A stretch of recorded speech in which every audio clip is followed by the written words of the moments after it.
Kristen nih Minayung. Tes mic-nya Minayung. Bang Juma mau share screen? Ya. Nanti. Ya. Enggak.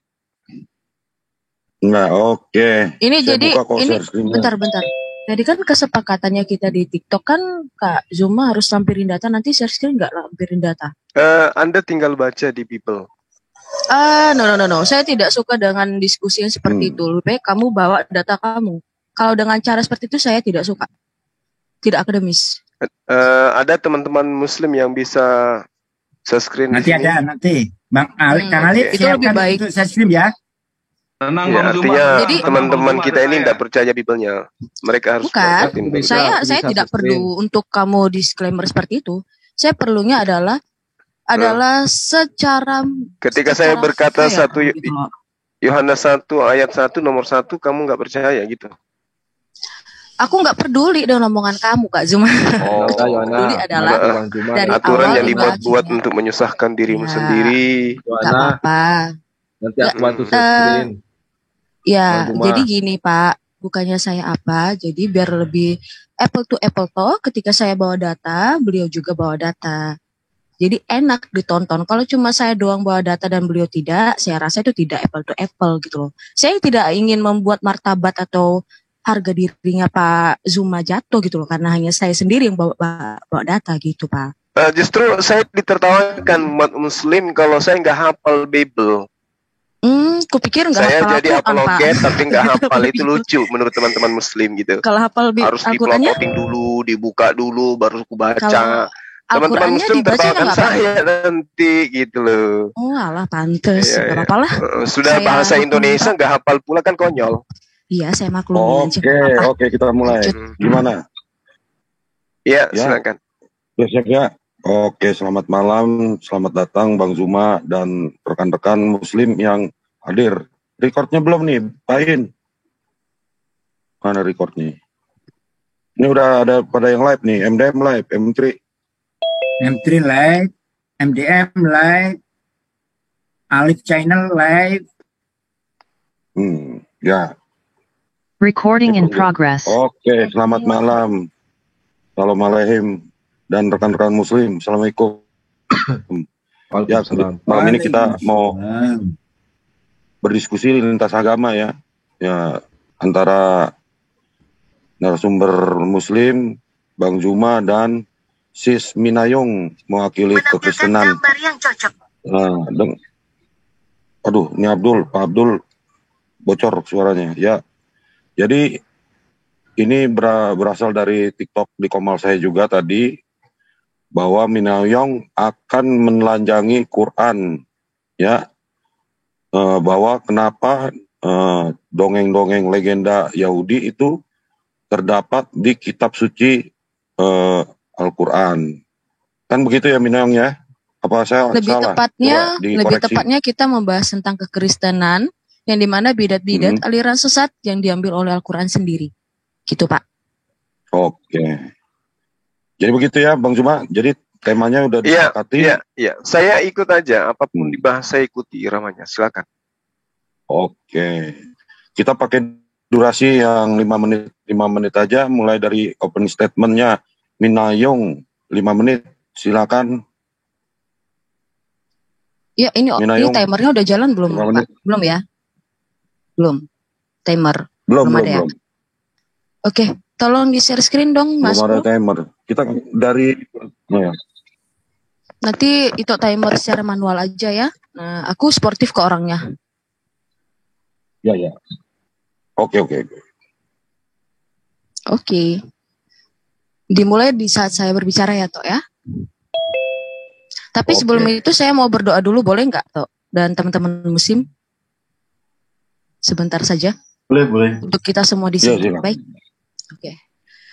Dalam nama Bapa, Putra dan Roh Kudus. Amin.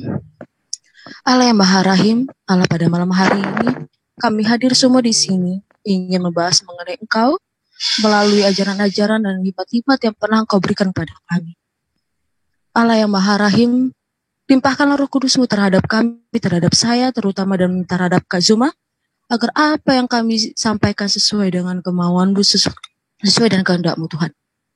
Dan seperti Engkau yang telah memberikan Roh Kudus-Mu kepada para pendahulu kami, nabi-nabi kami seperti Nabi Musa dan yang lainnya, dan di perjanjian baru seperti para rasul dan para murid dalam menulis mengenai Engkau yang maha mulia, mengenai Engkau yang maha misterius bagi manusia yang tidak bisa ditembus oleh akal manusia. Kami percaya Tuhan, berkat-Mu kepada kami mengalir pada malam hari ini, agar kami dapat mampu menyenangkan hati-Mu.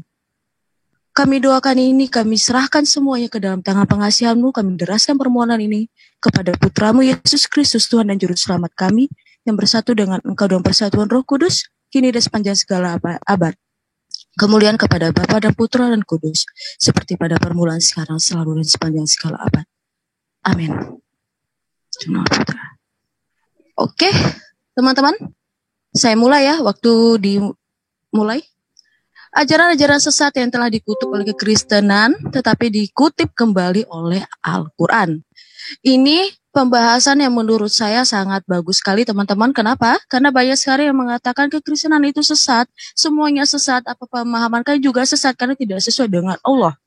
Oke, mari kita lihat apakah sesuai dengan Allah atau sebenarnya sudah pernah dibahas soal kekristenan sendiri. Pertama, sekte sesat triteisme dan koloidarianisme. Next. Dalam surah Al-Maidah ayat 73 sama surah 55 ayat 119. Quran sebenarnya bermaksud untuk mengkritik kekristenan. Padahal justru sekte sesat triteisme dan bidah koloidarianisme yang harusnya dikritik oleh mereka. Di mana kalian bisa baca sendiri di terjemahannya ya, karena saya umat terjemahan dan nggak mungkin saya bawa bahasa Arab karena nanti akan dimarahin. Sebab orang yang belajar bahasa Arab juga pasti harus belajar terjemahan. Dan ingatlah ketika Allah berfirman, wahai Isa putra Maryam, engkaulah yang mengatakan kepada orang-orang, jadikanlah aku dan ibuku sebagai dua Tuhan selain Allah. Menjawab, maha suci engkau, tidak patut bagiku mengatakan apa yang bukan hakku. Itu yang dikatakan. Lalu, apakah ini sesuai dengan kekristenan? Jelas, kritik ini salah, alamat, dan minus nilai sejarah ya. Karena kita tidak pernah menuhankan Maria. Nah, apa sih koloidarianisme? Koloidarianisme ini merupakan ajaran yang berkeyakinan bahwa Tritunggal sendiri terdiri atas Allah Bapa, Allah Putra, Sang Putra, serta Maria, dan bahwa Sang Putra hasil perkawinan Allah Bapa dan Maria. Jelas banget kan teman-teman? Teman-teman muslim pasti tahu. Komentar ini bagaimana? Ini sering kalian melontarkan, bukan? Sayangnya ajaran ini ditolak kekristenan, itu ditulis oleh Bapak Gereja kita, Epifanius, dalam risalahnya di Panarion 79 ayat 1-4. Sekarang tubuh Bunda Maria memang adalah suci, tetapi itu bukanlah Allah ya teman-teman ya. Jadi Bunda Maria bukanlah Allah. Next. Oke. Blunder sekali kalau mengatakan Quran itu benar gitu. Karena mengutip ajaran sesat Kristen, lalu menganggap itu adalah ajaran Kristen. No, sama sekali teman-teman. Karena itu adalah pemahaman yang bukan dari kekristenan sendiri dan bukan diajarkan oleh Kristus, yang dilanjutkan oleh para rasul, dari para rasul kemudian oleh bapak-bapak gereja ya, murid-murid mereka. Oke, next ya.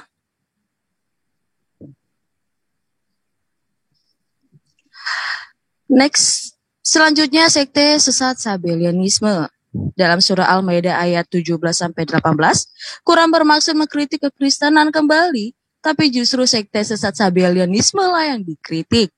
Teman-teman bisa baca sendiri di dalam Quran kalian sendiri ya, tidak mungkin saya mengajarkannya karena saya bukan pengajar bahasa Arab.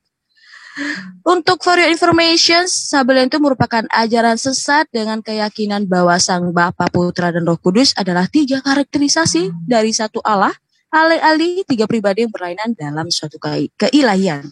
Ini jelas sekali, kalian tahu pasti, ini opini siapa teman-teman? Ya pasti dari iman kalian sendiri ya. Ya kan teman-teman muslim? Next. Ya, seperti perulangan yang sangat blunder. Quran mengutip ajaran sesat Kristen, lalu menganggap itu adalah ajaran Kristen. Wow, kenapa ya Quran mengambil semua yang telah menjadi sampah, yang telah dikutuk oleh gereja? Kita tidak tahu, nanti kita akan serahkan pada pemilik kitabnya ya. Logika sederhana, sebuah klaim teologi yang minus history itu sama dengan fiksi. Oke, next. ajaran sesat Serintus, adopsianisme, dan nestorianisme. Dalam surah Maryam 88-93, Quran bermaksud mengkritik kekristenan kembali, tetapi justru salah. Ajaran sesat Serintus, adopsianisme, nestorianisme yang harusnya dikritik. Teman-teman bisa buka sendiri ya, kitab kalian. Next. Ya, adopsianisme itu adalah ajaran sesat yang keyakinan bahwa Yesus terlahir sebagai manusia biasa, teman-teman. Kalau bukan lagi, siapa yang memiliki iman seperti itu? Ini kalau saya bawa semuanya sangat banyak, teman-teman. Lalu, yang adopsianisme dan bawahnya, Pak. Nah, ya. Next. Arianisme ada beragam bentuk penyangkalan terhadap keilahian Yesus, tetapi semuanya mengajarkan bahwa Yesus adalah makhluk ciptaan Bapa. Siapa lagi kalau bukan kalian sendiri yang beropini demikian, bukan? Bahkan itu kalian imani. Dan psilantropis merupakan keyakinan bahwa Yesus manusia belaka. Tidak baik Allah itu menjadi ilah atau Tuhan. Oke, terima kasih. Waktu habis, sis. Ya, silakan bro, sampai 21.25, silakan. Sebelum Bang Kaisar, apa nggak bisa ditampilkan ini ya, timernya ya? Betul. Biasanya kan kita debat itu timernya nampak gitu, Bang. Iya. Tolip, lu aja resen bro, tolong bro. Tolip. Yang tolip, timer, resen. Monitor gak deh? Tolip. Ya doa aja dulu. Tadi kita udah doa. Ya. Berdoa aja dulu bro, sebelum sambil nunggu. Bang Alif ada timer Bang Alif. Gak bisa buka kamera. Ya, Pak Amir bikin doa. Tadi kan Kristen bikin doa. Ustadz Alif bikin doa lah. Biar Islam, biar imbang. Dikasih co-host. Kang Tolip dikasih co-host.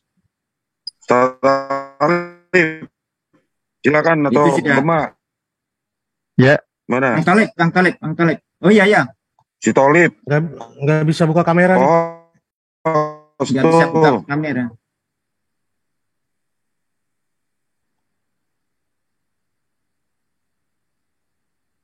Maksudnya doa.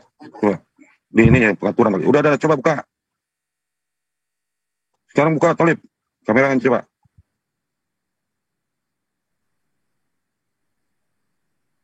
Udah tuh tinggal disenterin aja. Udah ya.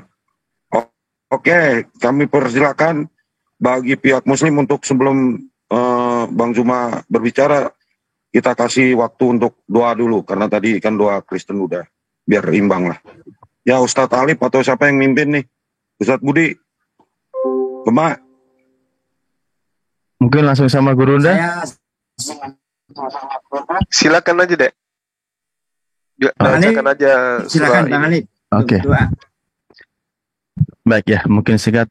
Bismillahirrahmanirrahim. Alhamdulillahirrabbilalamin. Hamdan yuwafi ni'amahu wa kafi mazidah. Ya Rabbana lakal hamdu kama yang bagi li jalali wajhikal karim wa adami sultanik. Allahumma gfir lana dunubana wal ihwanina wal jamil muslimina wal muslimat wal mu'minina wal mu'minat ala hayyamin wal amat. Allahumma arinal haqqa haqqa warzuqna tiba'ah wa arinal batila batil warzuqna tinabah. Rabbana afriq alaina sabra wa sabit aqdamana wangsurna ala qaumil kafirin wangsurna ala qaumil musyrikin wangsurna ala qaumil. Rabbana atina fid dunya hasanah wa fil akhirati hasanah wa qina adzabannar. Subhana rabbika rabbil izzati amma yasifun wa salamun ala mursalin walhamdulillahi rabbil alamin. Mungkin itu aja. Amin. Terima kasih. Ya, silakan Bro Zuma. Waktu dimulai dari Bro berbicara. Baik. Silakan. Bismillahirrahmanirrahim. Assalamualaikum warahmatullahi wabarakatuh. Puji syukur kepada Allah Subhanahu wa taala. Warahmatullahi wabarakatuh. Sorry, ini berisik di sini, maka saya tutup. Pada junjungan kita Rasulullah Muhammad sallallahu alaihi wasallam dan juga pada sahabat-sahabat yang ada di sini, terima kasih karena telah menyiapkan ruang. Ya. Yang pertama tadi membahas tentang surah Al-Maidah. Laqad kafaral ladina qalu innallaha thalithu thalatha Wa ma min ilahin ila ilahu wahid. Dikatakan ini salah katanya. Tapi pada konsep di dalam agama Kristen yang ada hari ini, Yesus itu adalah 100% manusia, 100% ilahi. Dan itu diajarkan dari sejak dahulu sampai hari ini. Ya. Pada tahun 431, tokoh-tokoh gereja sedunia bertemu di Konsili Efesus, mengesahkan Bunda Maria sebagai Ibu Tuhan. Itu harus dipahami itu. Jadi, ketika Al-Quran mengatakan di dalam surah Al-Ma'idah ayat 116, wa iskalallahu ya Isa bin Maryam a'anta qulta linnas takhizuni wa ummi ilahaini min dunillah. Wahai Isa, apakah engkau pernah mengajarkan kepada orang Kristen untuk menuhankan dirimu dan juga ibumu selain daripada Allah? Jadi memang dari sejak dulu Maria itu menduduki posisi tinggi. Kalau hari ini Kristen yang ada di Indonesia tidak mengimani itu karena datang belakangan. Ya. Kita perlu tahu bahwa Konsili Konstantinopel tahun 722 Masehi itu menggeser posisi Bunda Maria. Digantikan oleh siapa? Diganti oleh Roh Kudus. Jadi Al-Quran tidak pernah keliru menerangkan itu.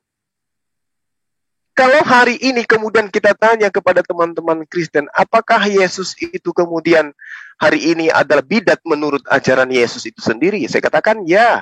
Tadi di awal teman-teman kita siapa tuh? Mbak Mina membawa pernyataan Allah yang Maha Rahim. Itu di mana diambil kata-kata kayak begitu? Yesus tidak pernah mengajarkan itu kepada Bani Israel. Allah yang Maha Rahim. Bukti Anda bidat. Ya. Yesus juga tidak pernah menyebut nama Yesus. Ibunya juga tidak pernah menyebut nama Yesus. Muncul Kristen sekarang menyebut nama Yesus. Anda bidat. Yesus itu disebut Yesua di dalam pengajarannya. Yesus kemudian ibadahnya di mana? Bait suci. Tempat orang-orang berkumpulnya, orang-orang yang sebelum masuk ke rumah ibadah itu bersunat, mandi, membasuh tangan, membasuh kaki, melepaskan alas kaki, masuk di dalam, tidak ada kursi, tidak ada meja, mereka berdiri dan sujud menyembah kepada Tuhan. Yang Anda lakukan hari ini? Pernah diperhatikan Yesus? Tidak. Tidak. Jadi nggak usah terlalu jauh kemana-mana. Yang Anda gali Al-Quranul Karim, Al-Ma'idah ayat 116, kemudian Ali Imran 73, itu semua sudah dilakukan oleh orang-orang terdahulu sebelum Anda. Jadi apa yang diterangkan oleh Al-Quran tidak ada yang salah. Semua itu kebenaran. Nah, kalau berbicara mengenai ajaran bidat, Yesus tidak pernah mengajarkan dirinya itu adalah Tuhan yang datang dalam rupa manusia. Tapi itu yang Anda imani sekarang. Tidak. Bahkan Yesus tidak pernah mengatakan kelompok pengikutnya itu adalah Kristen, Katolik, Protestan. Ya. Tapi Anda menamakan golongan Anda itu sekarang sebagai golongan Kristen, Katolik, Protestan, Advent, dan seterusnya. Itu bidat. Yesus menyembah hanya kepada Allah. Menyembah kepada Tuhan pencipta langit dan bumi. Kesaksian Yesus terhadap dirinya, ada kesaksianku yang lebih penting dari kesaksian Yohanes. Apalagi kesaksian Kristen. Kesaksian Yohanes saja kalah. Apa itu? Bahwa semua pekerjaan yang aku lakukan, pekerjaan itulah yang bersaksi tentang aku. Bahwa aku adalah utusan Bapa. Yesus utusan Bapa. Ending dari pengajaran Yesus ketika datang kepada Bani Israel, utusan Bapa. Bukan utusan, bukan Bapa itu sendiri yang datang dalam rupa manusia. Tapi Anda imani Yesus itu sekarang sebagai Tuhan yang datang dalam rupa manusia, mengosongkan diri, tidak menganggap dirinya setara dengan Tuhan. Itu bidat. Demikian. Oke, terima kasih. Ya, giliran Sis Minayong untuk menanggapi atau memberikan pertanyaan. 5 menit. Silakan, Minayong. Oke. Share screen, Pak, Mas Bro. Saya berbicara ketika waktu dijalankan ya.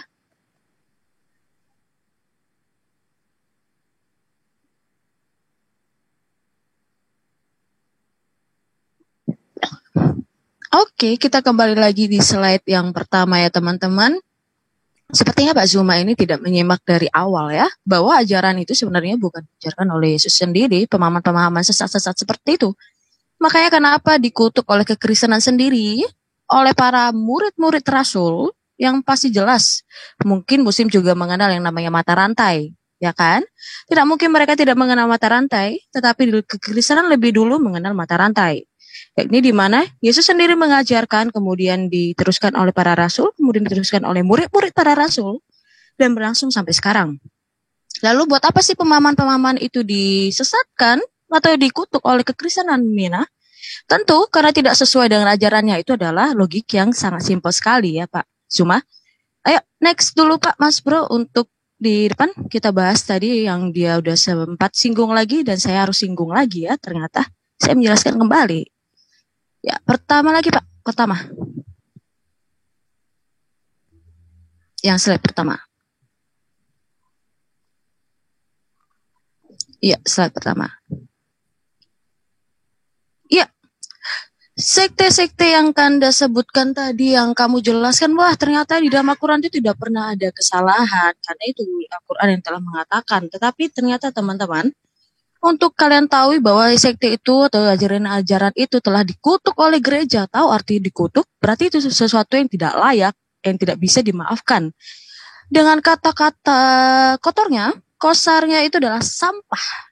Ya, kita lihat next, triteisme yang menyatakan bahwa Allah itu adalah 3. Kemudian kolonialisme, next Pak, kolonialisme yang menyatakan bahwa Bunda Maria itu adalah Allah. Yang seperti kamu bilang tadi, saya menyembah atau menuhankan Maria dan segala macam yang ada yang kalian tuduhkan kepada kita itu sudah lebih dulu kita kutuk, Pak. Next lagi.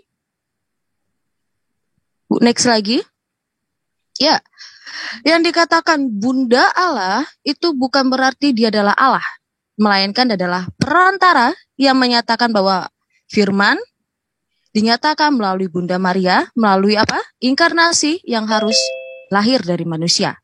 Nah, kemudian sekte-sekte ini berkembang dari orang-orang yang bisa dikatakan bukan orang Yahudi, non-Yahudi sendiri, dan bahkan Arab. Ini berkembang di daerah Jazirah Arab. Teman-teman tahu? Di daerah Jazirah Arab, kekristenan Gnostik Arab itu tidak mengenal bahwa kitab suci itu merupakan kitab suci, merupakan hanya kitab biasa, yang mungkin kalian juga tidak akan terima bahwa kitab suci dikatakan hanya kitab biasa. Nah, pertanyaannya kepada Pak Zuma, ini sangat familiar mungkin ya, yang katanya Al-Quran itu adalah maha sempurna, menyempurnakan yang sempurna menyempurnakan yang lain. Pertanyaannya begini Pak, dari mana yang disempurnakan kalau yang di dalam Al-Quran sendiri itu mencatut habis, mengambil habis dari bidat-bidat, aliran-aliran sesat yang telah dikutuk oleh kekristenan. Ingat, kekristenan itu menurut kalian adalah pagan. Tetapi kenapa hal-hal yang pagan yang telah dikutuk oleh pagan? Pagan loh ya, pagan loh. Sekelas pagan itu diambil oleh Al-Quran. Pertanyaan sangat simpel, saya rasa kamu bisa menjawab Pak. Jawab saja lewat dari imanmu. Saya mempercayai menganut Quran.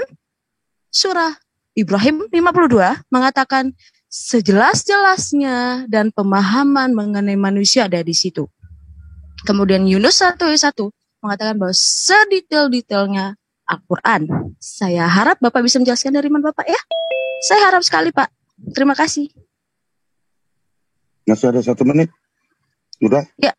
Ya, saya harap nanti dijelaskan dan saya ulang lagi teman-teman bahwa ajaran sesat ini bukan dari kekristenan yang benar. Makanya kenapa dikutuk? Kalau misalkan tidak dikutuk berarti kekristenan sendiri mengadopsi. Melainkan ini tidak sesuai dengan ajaran mata rantai para rasul. Seperti misantropisme yang mengatakan bahwa Yesus itu hanya manusia biasa.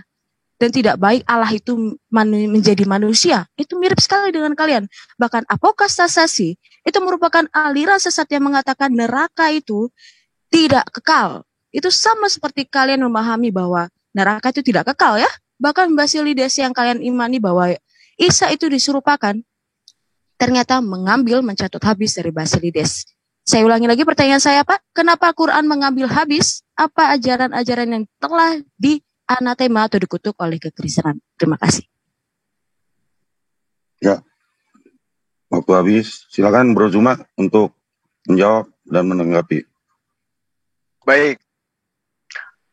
Bismillahirrahmanirrahim. Jadi ketika saudari bertanya kepada saya, kenapa kemudian Al-Quran itu mengambil habis? Itu pemahaman saudara ya. Nah, kemudian ketika Anda membawa Al-Quran surah Ibrahim ayat 52. Bismillahirrahmanirrahim. Haza balagul linnas. Waliyunzaru bihi waliya'lamu annama huwa ilahu wahid. Waliyazakkaru ulul albab.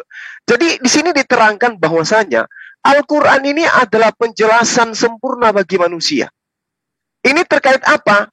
Terkait tentang apa yang terjadi pada masa lampau, masa yang ada pada masa itu, dan masa yang akan datang. Ini yang diterangkan oleh Al-Quran. Untuk apa kemudian? Agar mereka diberi peringatan dengannya. Poinnya di mana? Dialah Tuhan yang esa, dan agar orang berakal itu mengambil pelajaran. Jadi poin daripada kesempurnaan Al-Quran penjelasannya terkait tentang Tuhan, ketauhidan, terkait dengan teguran Allah kepada orang-orang terdahulu yang gemar kemudian mengambil tokoh-tokoh dari mereka untuk dijadikan sebagai Tuhan selain daripada Allah. Nah, kalau hari ini kemudian Anda mengatakan Kristen membidat-bidatkan agama yang diterangkan oleh Al-Quran, justru Anda menguatkan Al-Quran. Berarti Al-Quran sudah benar. Ajaran yang dibidat-bidatkan Al-Quran, yang dikatakan sebagai ajaran kafir atau kufur itu tidak salah. Karena Kristen pun mengiyakan. Masalahnya sekarang, yang dibidatkan itu tidak jauh beda dengan yang membidatkan. Antara Kristen yang membidat-bidatkan Kristen yang lain itu nggak jauh beda. Apa bedanya coba kira-kira? Sama-sama bukan ajaran dari Yesus. Yesus mengajarkan apa? Ketaatan. Ketaatan kepada siapa? Kepada Bapa. Apa fungsi ketaatan itu? Mengasihi. Kasihilah Allahmu dengan segenap hatimu. Bagaimana cara mengasihi Allah? Bagaimana cara mengasihi Tuhan? Menurut ajaran para nabi yang diajarkan pula oleh Yesus. Mentaati segala perintah-perintahnya. Di mana termaktub perintah Tuhan? Hukum Taurat. Apakah Kristen masih menjalankan hukum Taurat? Tidak. Apakah mereka bidat? Ya, pasti bidat. Jangan engkau makan babi. Kristen gimana? Makan. Bidat. Jadi kalau Anda mau berbicara menyalah-nyalakan Al-Quran, justru yang Anda terangkan ini membenarkan isi Quran. Kristen muncul kemudian juga kena. Laqad kafaral ladina qalu. Mengatakan 1 dari 3. Makanya ada konsep Trinitas. Trinitas itu asalnya dari mana? Dari Kristen. Apakah Yesus mengajarkan Trinitas? Tidak. Menyebut nama Kristen aja kagak. Jadi ketika Anda berbicara mengenai bidat, mohon maaf kata ini. Mohon maaf sekali lagi nih. Anda lah yang ada di sana. Karena Yesus mengatakan di dalam kitab Anda sendiri, Yohanes 10 nomor 27. Sorry, ya 27 nomor 28. Nomor 27. Aku mengenal muridku. Muridku mengenal aku. Mereka mendengarkan perkataanku dan mengikuti aku. Sekarang apakah Anda mengikuti Yesus ibadah hari Sabat? Tidak. Apakah Anda mengikuti Yesus menyembahnya kepada Allah? Tidak. Apakah Anda mengikuti Yesus taat kepada hukum Taurat? Tidak. Apakah Anda menyembah pribadi satu Tuhan dan tidak pernah bersekutu menjadi makhluk? Tidak. Yesus apakah merasulkan Paulus? Merasulkan Lukas, Markus, dan semua yang Anda rasulkan? Tidak. Kalau tidak berarti Anda ajaran baru. Bidat berarti. Jadi Anda membidatkan Kristen lain, sementara Anda bermandikan sesuatu yang bidat. Sekarang kalau Anda berbicara Islam, dari poin mananya Anda mau mengatakan Islam itu bidat? Sementara kami tidak mengaku pengikut Yesus. Kami bukan pengikut Yesus. Yang dikatakan pengikut ketika yang diikuti takbir Allahu Akbar, makmum wajib hukumnya Allahu Akbar.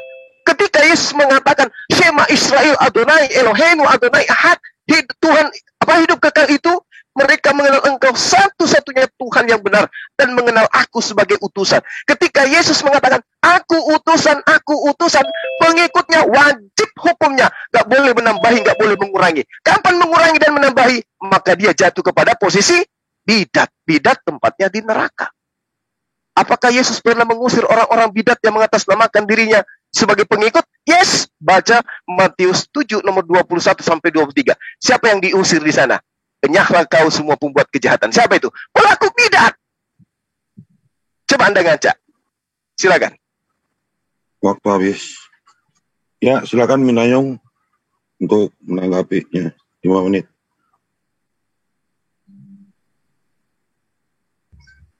Oke. Waktu berjalan ketika saya berbicara ya. Sebenarnya saya sangat semangat sekali lihat Pak Zuma ini dia berbicara terus-menerus, tapi tidak ada poin untuk bisa saya mendapatkan jawaban yang pasti dari iman dia mengenai kenapa Al-Quran mengambil penuh apa yang telah dikutuk oleh kekristenan. Ingat seperti saya katakan tadi, kekristenan itu merupakan ajaran sesat menurut kalian, bukan? Oke. Kita lihat ya teman-teman. Kita lanjutkan lagi seberapa sesatnya ajaran yang ini yang dikutip oleh Al-Quran sendiri dan diimani oleh teman-teman muslim. Golongan Makedonius ini adalah iman kalian sendiri. Yaitu golongan Primun Matonaki, pelawan Roh Kudus sendiri. Meskipun mengetahui kalian Yesus Kristus, kita anggap saja kalian tidak mengakui Yesus Kristus sebagai keilahian, tetapi kalian mengatakan Roh Kudus itu sendiri adalah ciptaan. Yang sama seperti kalian katakan Jibril adalah Roh Kudus, sama seperti ini. Ini adalah bidat yang telah dikutuk pada abad keempat. Pertanyaan ini pasti akan sangat banyak lagi ya teman-teman. Kenapa? Lebih dulu pengetahuan iman sesat ini ketimbang Al-Quran datang dan pemahaman iman kalian datang. Hal yang sangat mengejutkan bukan? Tentu saja belum pernah dibahas. Dan teman-teman muslim kebanyakan terlalu memfokuskan apa yang selalu dikatakan oleh Pak Zuma hanya khotbah. Kemudian, semi-pelagianisme setelah Agustinus membantah ajaran Pelagius, ini adalah iman kalian sendiri juga yang kalian ambil pada abad kelima di mana manusia dapat menjangkau Tuhan dengan kekuatannya sendiri. Jadi kalau bagi kami kekristenan, kami tidak lagi syok dengan mengenai ini karena ini telah dibahas di setiap konsili. Pemahaman-pemahaman ini berakar pada di luar dari gereja sendiri, di luar dari para murid, di luar dari keapostolikan atau para rasul. Dan seperti kamu bilang tadi, saya sudah menjelaskan dari awal pada saat opening statement bahwa kami mengenal sanad. Kalian juga pasti tahu sanad, mata rantai. Ya kan? Nah, kalau saya kulik-kulik lagi teman-teman, ini menjadi pukulan telak kepada Pak Zuma. Di mana dia di dalam Islam sendiri tidak mengenal mata rantai yang begitu dekat. Karena tahun dari mata rantainya sendiri sangat jauh. Berkisar ratusan tahun. Bahkan hadisnya aja baru dilakukan itu sudah ribuan sebelum Al-Quran. Nah, itu bisa menjadi pertanyaan buat kalian sendiri ya. Next. Seperti yang saya sudah bilang katakan tadi, filantropisme yang menyatakan manusia, Yesus itu hanya manusia biasa dan tidak memiliki keilahian. Lalu ini yang paling urgensi juga, apokastasi itu pada tahun 553 telah dibidatkan atau telah dianatema oleh gereja. Dikutuk ya oleh kekristenan sendiri. Pertanyaan yang sama Pak Zuma, saya belum bisa dapat intinya dari kamu jawab. Kenapa Al-Quran mengambil ajaran-ajaran sesat? Saya pikir Allah adalah maha mengetahui ya. Seharusnya yang maha mengetahui itu pasti tahu. Oh, ini adalah ajaran yang telah dibidatkan atau yang telah dikutuk oleh kekristenan sendiri. Karena itu bukan berasal dari para rasul yang mengajarkan. Kamu cerdas mengatakan Yesus tidak pernah mengatakan hal seperti itu. Betul. Yesus tidak pernah mengatakan bahwa neraka itu adalah tidak kekal. Yesus tidak pernah mengatakan bahwa apa? Roh Kudus itu diciptakan Pak Zuma. Itu adalah pemahaman pribadi dari orang-orang Arab. Seperti saya katakan tadi, pengulangan bahwa orang-orang Arab menyatakan, ya, orang-orang Arab ya, Kristen Arab Gnostik menyatakan bahwa kitab suci itu bukanlah kitab suci, hanya melainkan kitab biasa. Seharusnya Allah yang maha tahu, dia pasti akan tahu dan tidak akan memasukkan itu ke dalam iman kalian. Pertanyaan saya masih tetap sama, tetapi saya berikan pertanyaan berikutnya lagi. Kemana kemahatauan Allah ketika dia tahu itu adalah yang telah disesatkan atau dikutuk oleh manusia? Apakah Allah tidak maha tahu? Seharusnya dia maha tahu. Itu pertanyaan ya. Kamu harus bisa menjawab mengenai seperti yang saya bilang tadi. Saya penganut bahwa Al-Quran itu teliti dan disusun dengan rapi, penjelasan yang sejelas-jelasnya. Saya tidak melihat kamu membuka data kamu seperti yang saya katakan di TikTok. Kamu harus membawa data kamu, tetapi kamu tidak membawa data, hanya berbicara saja, saya juga bisa. Tapi saya membawa data karena saya tahu saya ada orang akademis. Saya belajar, saya punya ilmu. Oke Pak Zuma, saya mohon kamu harus bisa apple to apple. Silakan Pak Zuma, dijelaskan. Terima kasih. Oke, waktu habis. Silakan Bang Zuma, 5 menit. Oke, baik. Terima kasih ya. Pertama, ketika saudara kemudian mengatakan tentang Roh Kudus, ini menggelikan nih. Saya sudah bertahun-tahun bersama dengan orang Kristen berdebat. Mereka tidak pernah memberikan data akurat Roh Kudus itu siapa menurut Bibelnya yang original teksnya bahasa Yunani. Bahkan yang bahasa Ibrani sekalipun. Selain daripada ngambil dari Al-Quran. Nah, nanti kalau misalnya ada yang tersinggung dengan perkataan itu, silakan jadwalkan kita debat tentang Roh Kudus. Kalau di Al-Quran itu jelas, Kul man kana aduwwan li Jibril fa innahu nazzalahu ala qalbika bi idznillah. Al-Baqarah ayat 97. Jibril itu adalah Roh Kudus itu sendiri. Di mana diterangkan dalam surah An-Nahl ayat 102. Kul nazzalahu ruhul qudus min rabbika bil haqq. Jadi yang menurunkan Al-Quran bernama Jibril itu disebut Roh Kudus. Sementara Anda kenapa dikatakan bidat oleh Islam, oleh Al-Quran? Karena Anda menuhankan Roh Kudus. Sementara di kitab Anda sendiri, Roh Kudus itu bukan Tuhan. Jadi Al-Quran membidatkan Anda, Yesus juga membidatkan Anda. Apa pembuktiannya? Coba kita lihat dalam kitab Anda sendiri, Yohanes 16 nomor 13. Tetapi apabila ia datang, yaitu Roh kebenaran, ia akan memimpin kamu ke dalam seluruh kebenaran. Sebab ia tidak akan berkata-kata dari dirinya sendiri. Kok ada Tuhan tidak bisa berkata-kata dari dirinya sendiri? Ini sosok yang datang setelah Yesus itu Roh Kudus. Roh kebenaran yang tidak berkata-kata dari dirinya sendiri. Sementara Tuhan yang benar, baca Mazmur 33 nomor 9. Ketika dia mau, seenak dewe, ngomong aja. Jadi AA, jadi BB. Itu yang dikatakan Tuhan. Loh ini tidak berkata-kata dari dirinya sendiri, dianggap Tuhan. Berarti siapa yang bidat? Anda menuhankan sosok yang tidak bisa berkata-kata dari dirinya sendiri. Bidat. Lalu kemudian, di dalam kitab saudara, terkait dengan Al-Quranul Karim, jelas sekali dikatakan, di dalam surah Asy-Syura ayat 52, wa kadzalika auhayna ilaika ruhan min amrina. Demikianlah kami wahyukan kepadamu roh dengan perintah kami. Ini perintah. Apa tujuannya Roh Kudus itu datang kepada Rasulullah? Wa innaka latahdi ila siratim mustaqim. Untuk menjelaskan pembimbingan terhadap seluruh manusia kepada jalan yang lurus. Itu tujuan Roh Kudus datang. Makanya umat Islam itu dipenuhi oleh Roh Kudus. Kenapa? Karena umat Islam hidupnya mengikuti apa yang ada di dalam kitab suci. Al-Quranul Karim. Karena Al-Quranul Karim itu adalah perintah yang didatangkan oleh Roh Kudus yang tidak berkata-kata dari dirinya sendiri. Anda boleh baca di dalam Yesaya 42 nomor 1. Lihat itu hambaku yang kupegang, orang pilihanku, yang kepadanya aku berkenan. Aku telah menaruh rohku ke atasnya, supaya ia menyatakan hukum kepada bangsa-bangsa. Dijawab oleh Al-Quran, wa kadzalika auhayna ilaika ruhan min amrina. Jadi rohku ada di atasnya. Itulah Roh Kudus yang kemudian datang kepada Rasulullah, untuk kemudian mengajarkan Rasulullah membimbing seluruh umat manusia. Nah, kenapa Anda bidat? Karena Anda menuhankan Roh Kudus. Sementara Roh Kudus itu adalah Jibril. Apa buktinya Bang Suma? Baca Matius 1 nomor 18. Kelahiran Yesus Kristus adalah seperti berikut. Pada waktu Maria ibunya bertunangan dengan Yusuf, ternyata ia mengandung dari Roh Kudus. Ternyata mengandung dari Roh Kudus. Sebelum mereka hidup sebagai suami istri. Loh, Roh Kudus ini emang siapa Bang Suma? Baca Lukas 1 nomor 20 nomor 27. Dalam bulan yang ke-6, Tuhan menyuruh malaikat Gabriel pergi ke sebuah kota di Galilea bernama Nazaret kepada seorang perawan yang bertunangan dengan seorang bernama Yusuf Ternyata Roh Kudus yang datang kepada Maria itu adalah Jibril. Al-Quran dan kitab Anda mengatakan Roh Kudus itu Jibril. Ini data. Tapi Kristen yang membidatkan Kristen lain justru menyembah Jibril yang mereka sebut Roh Kudus.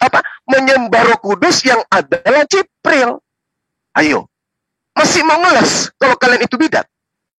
Kitab Anda sendiri yang mengatakan yang datang kepada Maria namanya Jibril. Dia digelari apa? Roh Kudus. Al-Quran pun demikian. Yang datang kepada Rasulullah, Jibril. Digelari apa? Roh Kudus. Loh kok dituhankan, Pieto, Mbak? Sadari, Anda bidat. Lanjut. Oke, waktu habis. Silakan, Sis Minayung. 5 menit. Ya. Oke. Di slide. Pak Zuma begitu semangat sampai diblunder sendiri ya, teman-teman.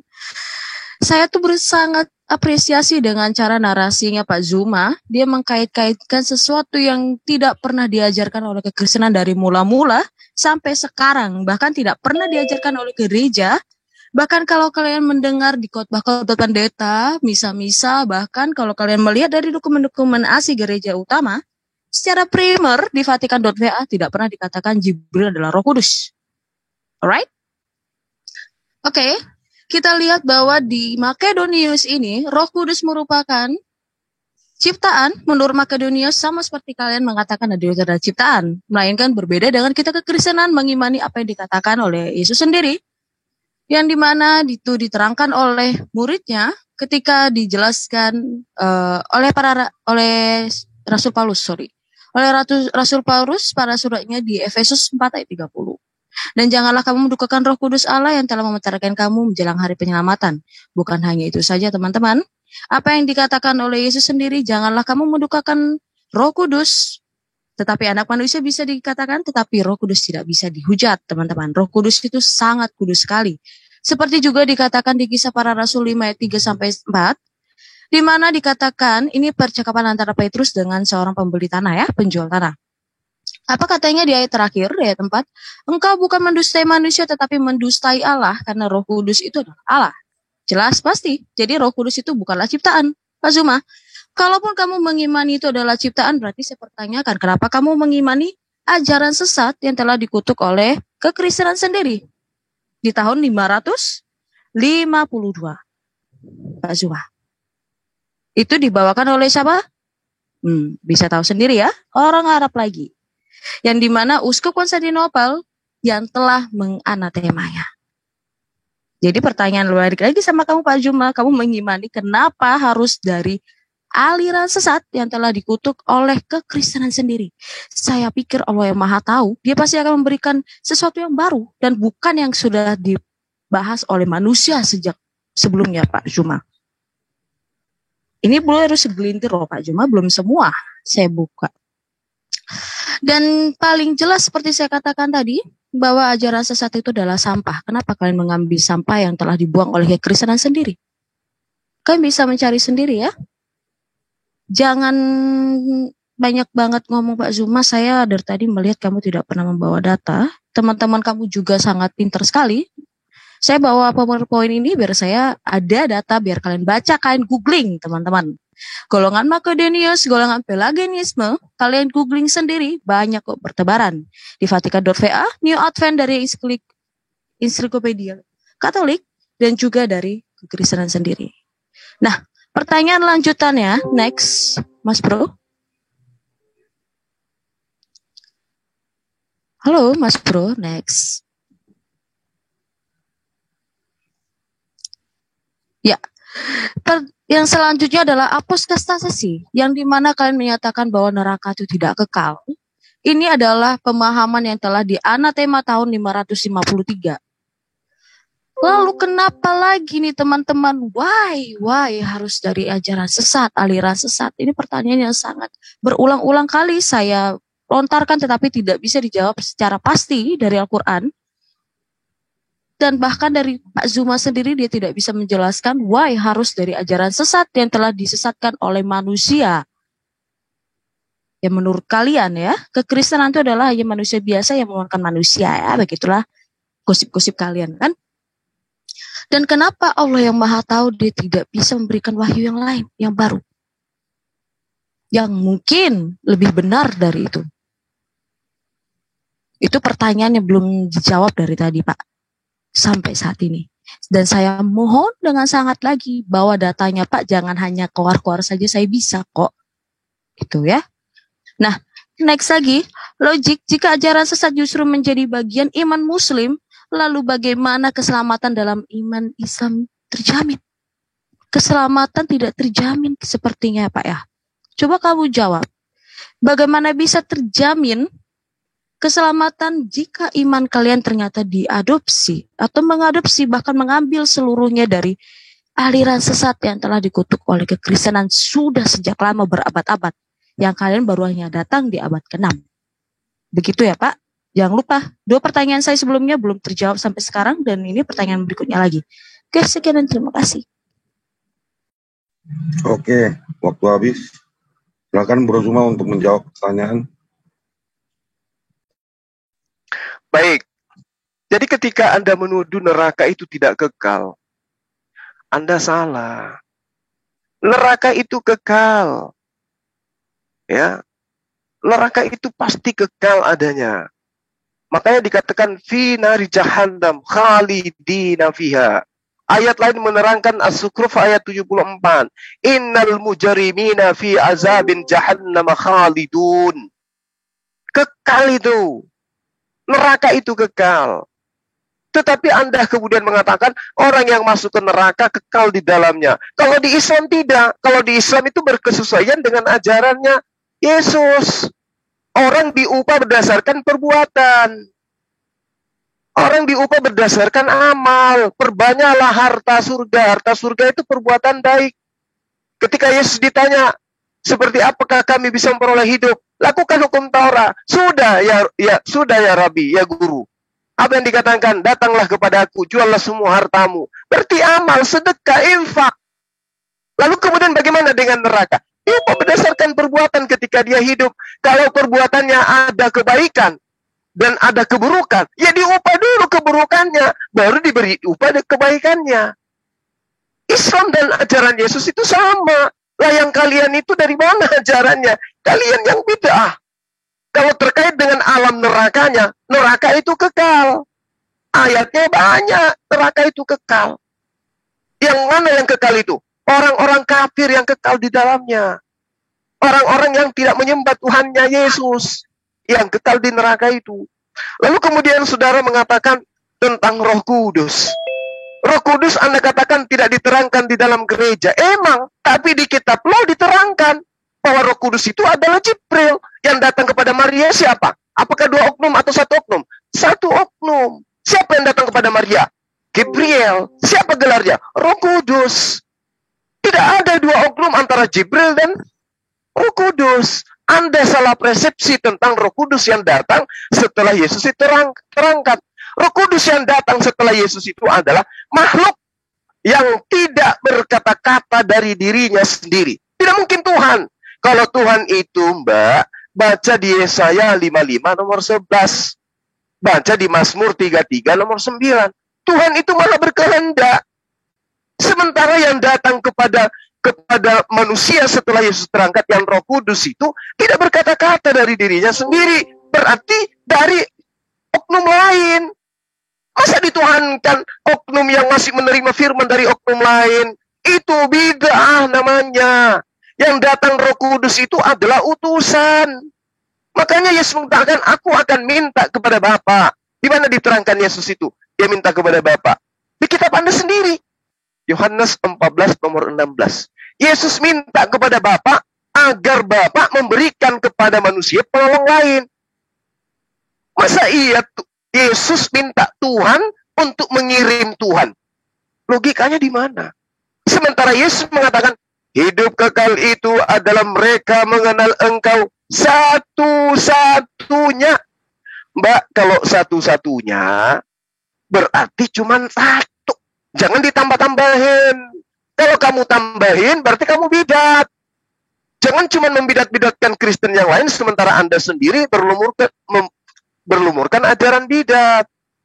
Ya, Tuhan yang diperkenalkan Yesus kepada Bani Israel itu namanya Allah. Mereka sebut Bapak, orang Yahudi kenal Hasem. Bukan Yesus. Sementara Kristen mengenal Yesus itu sebagai Bapak yang datang mengosongkan diri, dilahirkan oleh manusia, mati dibunuh oleh manusia, bangkit pada hari ketiga. Siapa yang mengimani itu? Mbak ini. Yesus ajarkan nggak? Tidak. Apa namanya tuh? Tidak. Islam datang untuk meluruskan itu semua.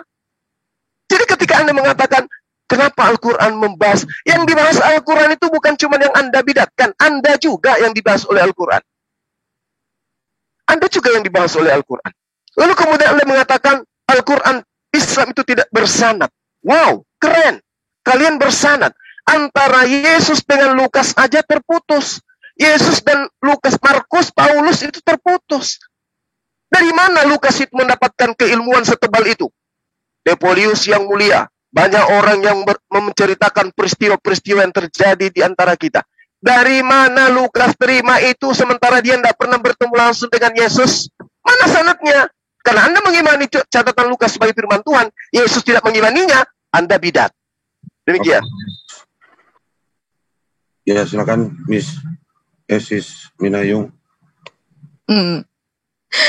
Iya, saya sangat dari tadi saya ketawa loh. Cuma ya, gak apa-apa lah. Saya tuh sangat apresiasi lagi kembali dengan cara opininya dan narasinya Pak Zuma yang sangat tidak nyambung dari kekristenan sendiri dan bahkan tidak seperti yang diajarkan oleh kekristenan sendiri ya teman-teman.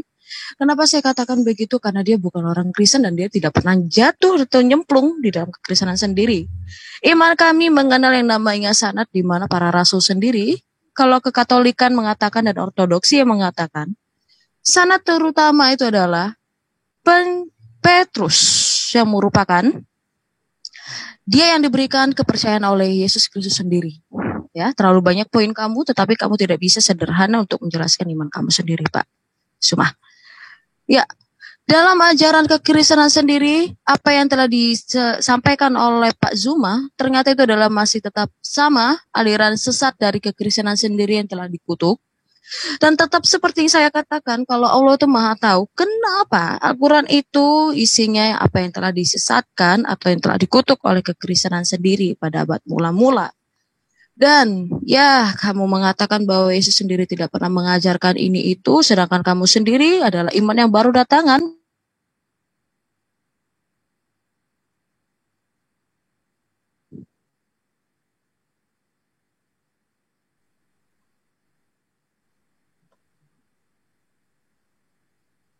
Mic-nya termute, Minayung.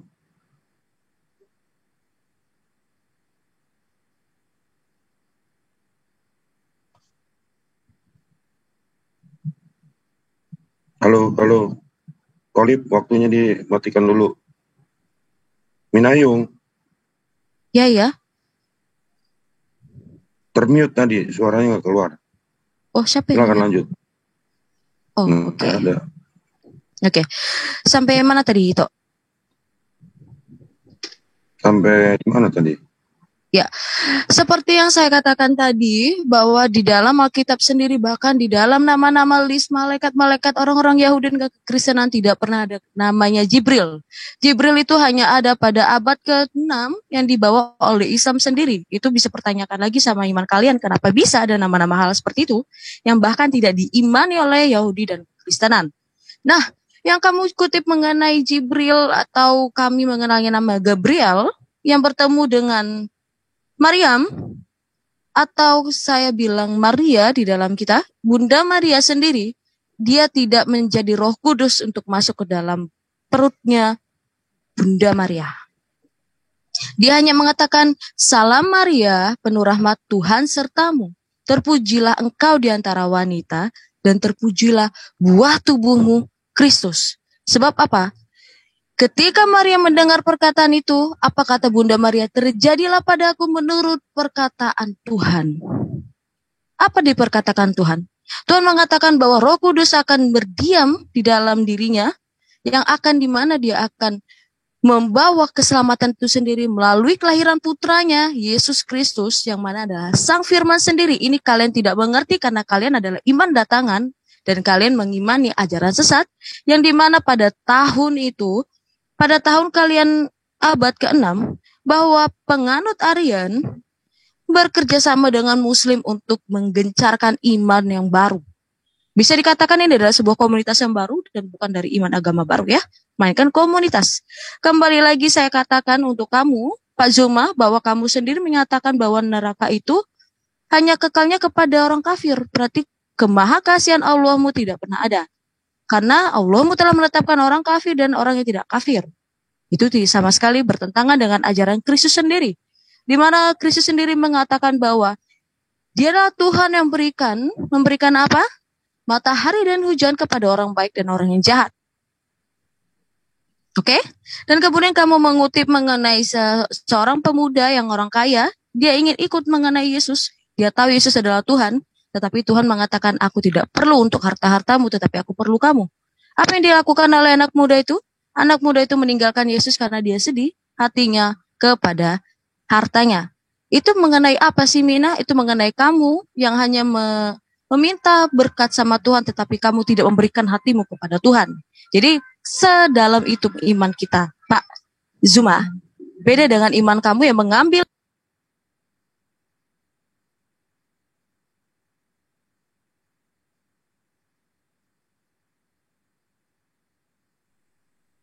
Termute lagi tuh, Minayung. Ya, selalu kepotong nih. apa nih? Ya, saya ulang lagi kepada kamu, Pak Zuma. Kenapa Al-Quran harus mengambil dari semua ajaran sesat yang telah dikutuk oleh kekristenan sendiri, kalau Allah adalah Maha Tahu? Tolong dijawab dengan sangat detail. Saya tidak mungkin harus berulang-ulang kali untuk mengulangnya, Pak. Dan kemudian, kalau misalkan itu adalah aliran sesat semua yang ada di Al-Quran, apakah terjamin keselamatan di Islam? Terima kasih. Oke. Baik. Terima kasih. Ya, silakan. Jadi Anda membahas tentang ajaran sesat. Al-Quran itu tidak pernah memilah-milah. Al-Quran itu secara menyeluruh menceritakan tentang kalian. Ya, saudari aja yang kemudian memilah-milah dari jam 8 kita, jam 3 sore kita janjian mundur ke jam 10 malam. Karena Anda ingin memilah-milah bikin PowerPoint kayak begitu. Al-Quran itu tidak. Al-Quran itu menyeluruh. Siapapun yang menuhankan manusia Yesus, kafir dia. Siapapun itu. Siapapun yang menyekutukan Tuhannya Yesus, kafir dia kedudukannya. Lalu Anda mengatakan tidak adil, tidak maha kasih. Anda salah. Kitab Anda, nabi-nabi yang ada di kitab Anda, seruannya hanya kepada Bani Israel. Yesus mengatakan, aku hanya diutus kepada domba-domba yang hilang dari Bani Israel. Lalu bagaimana dengan bani-bani yang lain? Mana maha keadilannya? Nggak adil dia. Untung ada orang-orang yang muncul kemudian yang memberikan ajaran yang bertentangan dengan itu. Pergilah ke seluruh dunia. Padahal Yesus yang mengatakan hanya Bani Israel. Gitu loh. Sehingga Al-Quran mengatakan, wa qulil haqqu mir rabbikum faman syaa'a falyu'min wa man syaa'a falyakfur. Ini untuk semua manusia. Katakan kepada seluruh umat manusia, wahai Muhammad, kebenaran itu sudah datang dari Tuhanmu. Barang siapa yang menghendaki beriman, silakan. Tafadhal, please. Yang mau beriman, silakan beriman. Barang siapa yang mau kafir, silakan kafir. Sesungguhnya kami telah menyediakan neraka bagi orang-orang yang zalim. Siapa yang zalim itu? Sudah tahu Yesus itu manusia, masih dituhankan. Itu orang zalim. Orang zalim itu kayak gitu. Sudah tahu kitabnya tidak ada lagi original teksnya, masih juga diimani firman Tuhan. Sudah tahu penulisnya tidak pernah jumpa Yesus, masih juga diimani sebagai firman Tuhan. Zalim. Maka mereka neraka. Itu Al-Quran yang menerangkan. Lalu kemudian ketika Anda mengatakan ajaran Anda itu bersanad dari Petrus. Wow, keren. Petrus itu mendapatkan mandat berdasarkan kitab Anda. Wahai Petrus, jangan engkau ke bangsa lain, apalagi ke bangsa orang Samaria, tapi datanglah kepada domba-domba yang hilang dari Bani Israel. Kalau ada Petrus lain yang mengajar kepada orang-orang yang berkolok, itu namanya Petrus bidat. Sementara kitab Anda di dalam Galatia 2 nomor 8, Paulus sendiri yang menegaskan Terus murid Yesus yang Simon itu diutus hanya kepada orang-orang yang bersunat. Baca kitab Anda. Galatia 2 nomor 8. Catat, kasih tinta merah di bawahnya. Checklist supaya Anda paham di situ. Jadi kalau ada murid Yesus yang ke-12 ini keluar mengajar kepada Romawi, Yunani, Antioquia, saya katakan bidak. Karena muridnya, bahkan gurunya mengaku, aku berdoa bukan untuk dunia, aku berdoa hanya untuk Israel.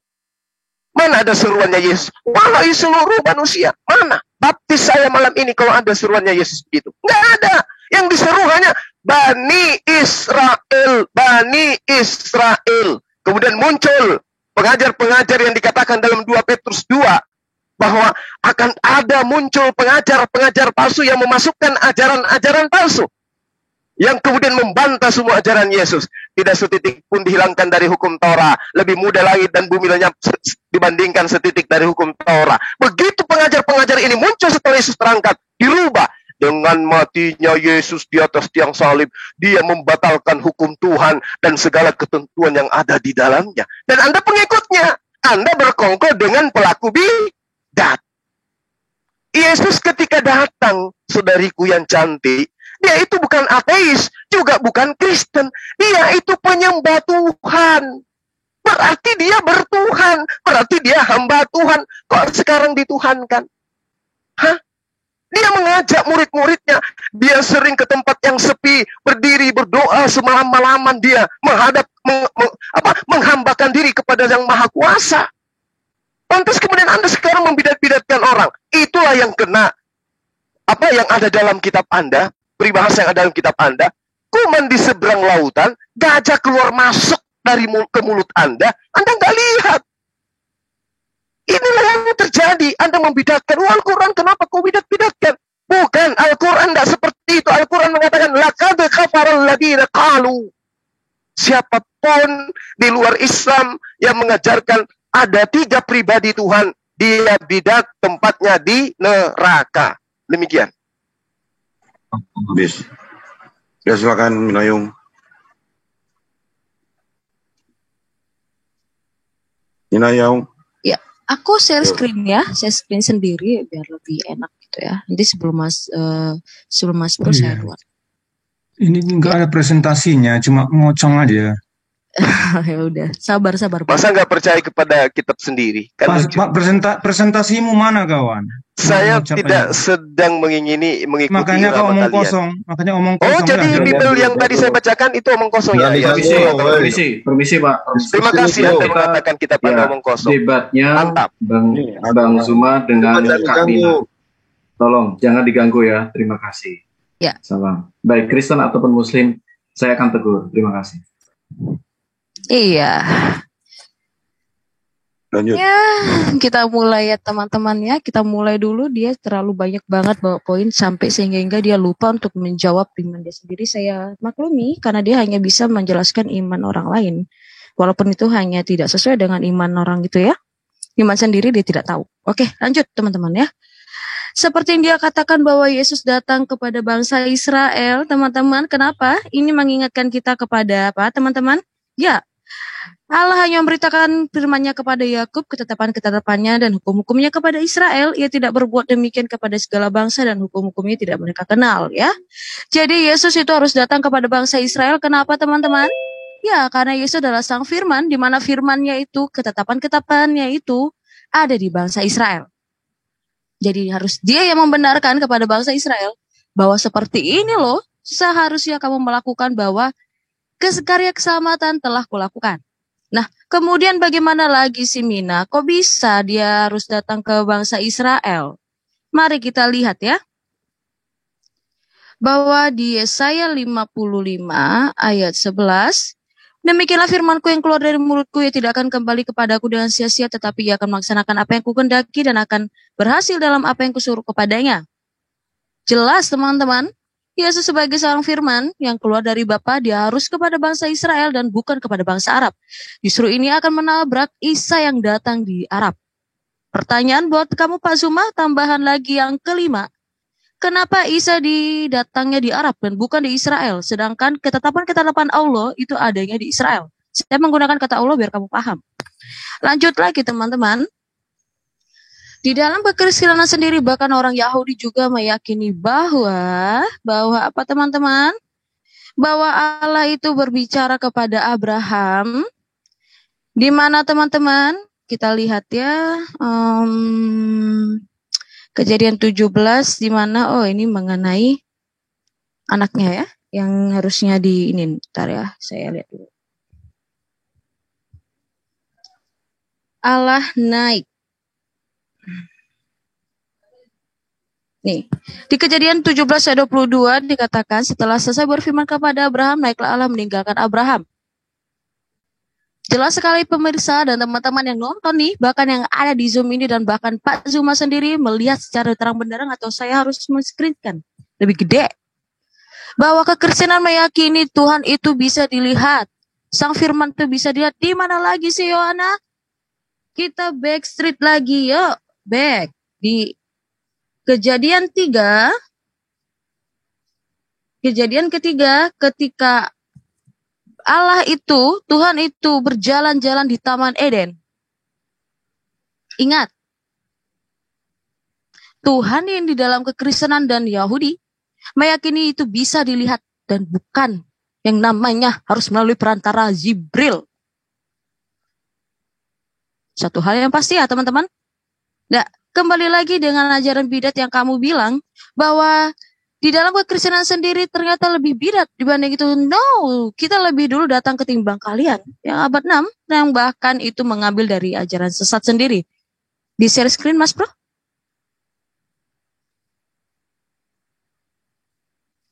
Kita share screen mengenai lagi bahwa Pisantropisme yang dikatakan Yesus adalah hanya manusia biasa. Itu telah ada di abad berapa teman-teman?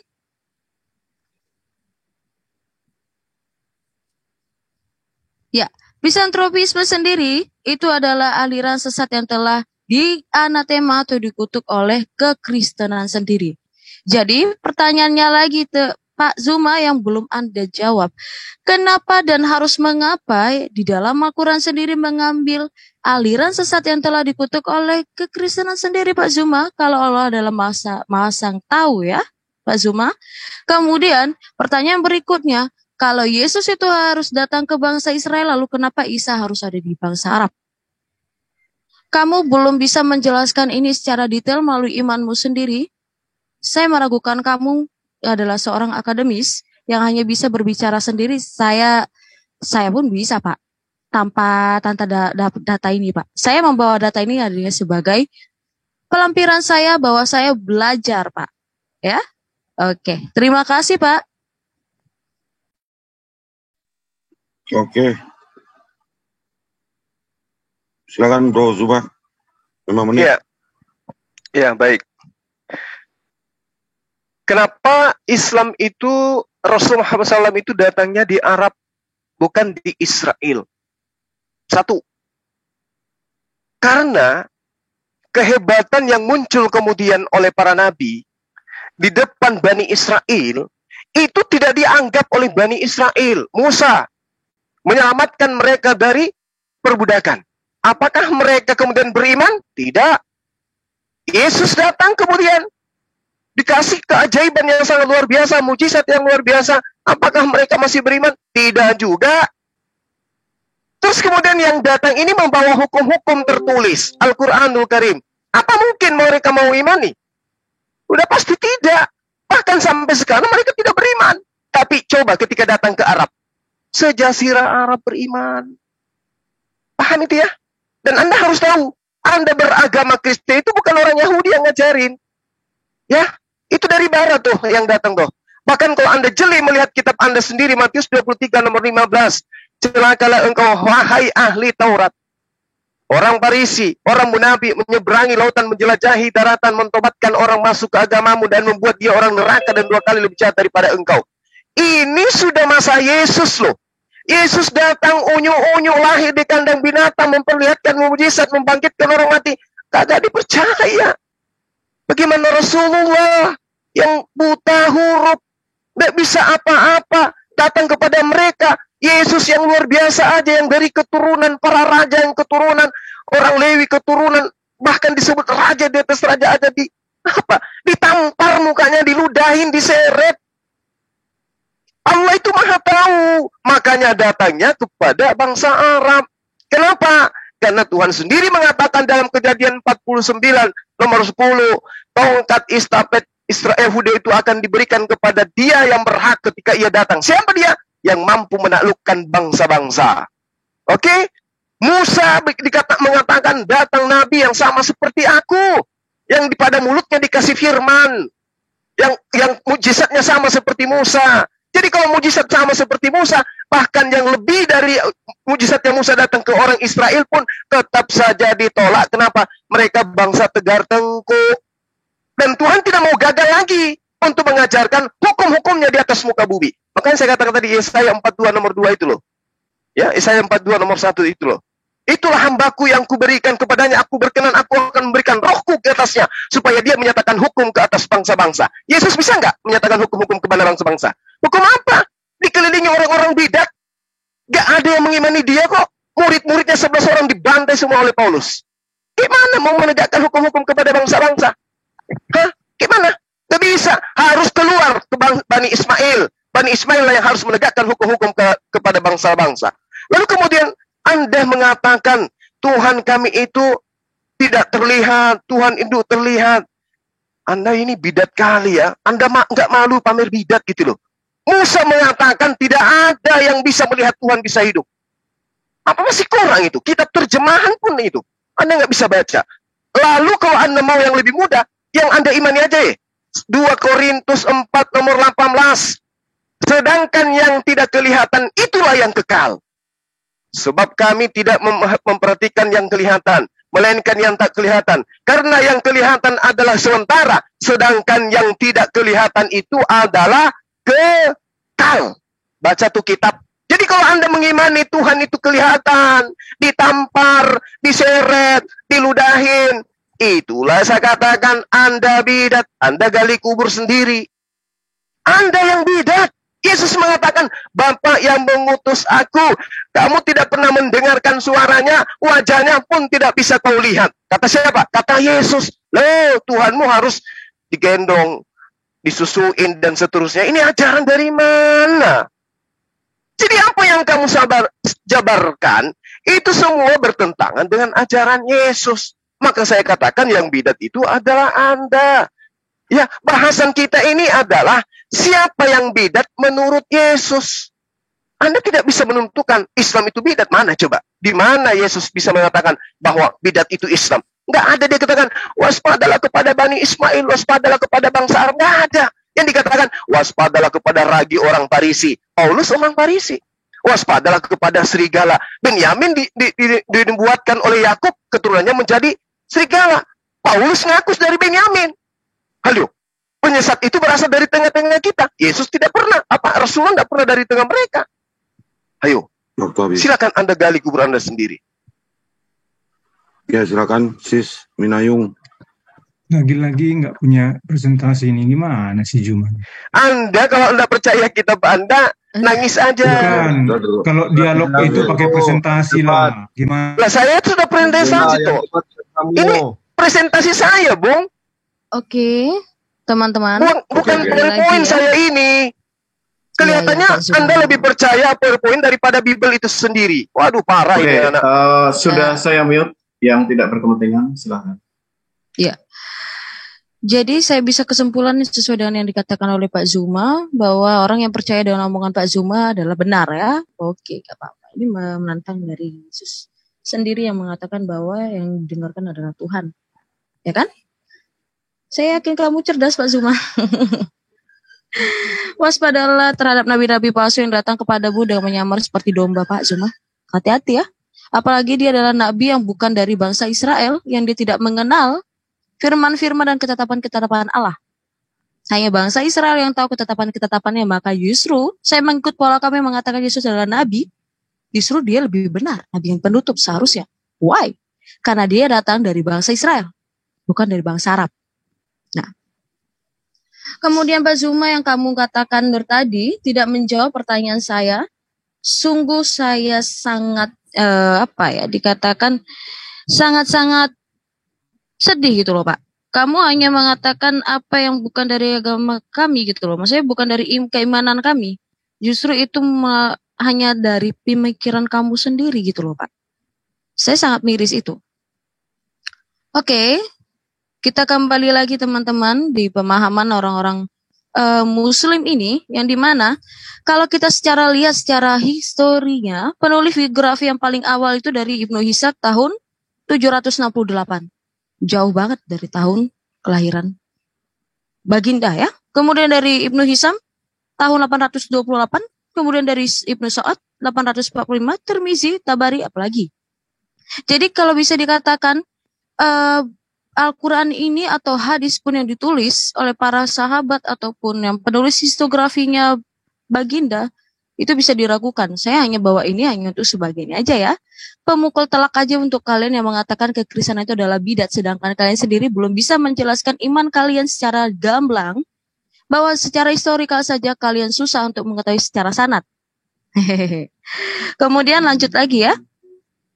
Dimana kalau kata orang, tradisi-tradisi ini ternyata hanya legendaris, yang dimana kurang lebih artifisial daripada informasi sejarah tambahan.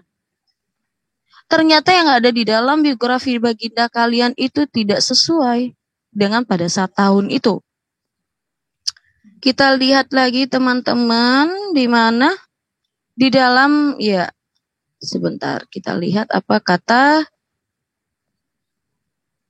para pendirinya mengenai Bagindamu ini, yang dikatakan bahkan para peneliti sendiri bahwa Bagindamu memiliki epilepsi.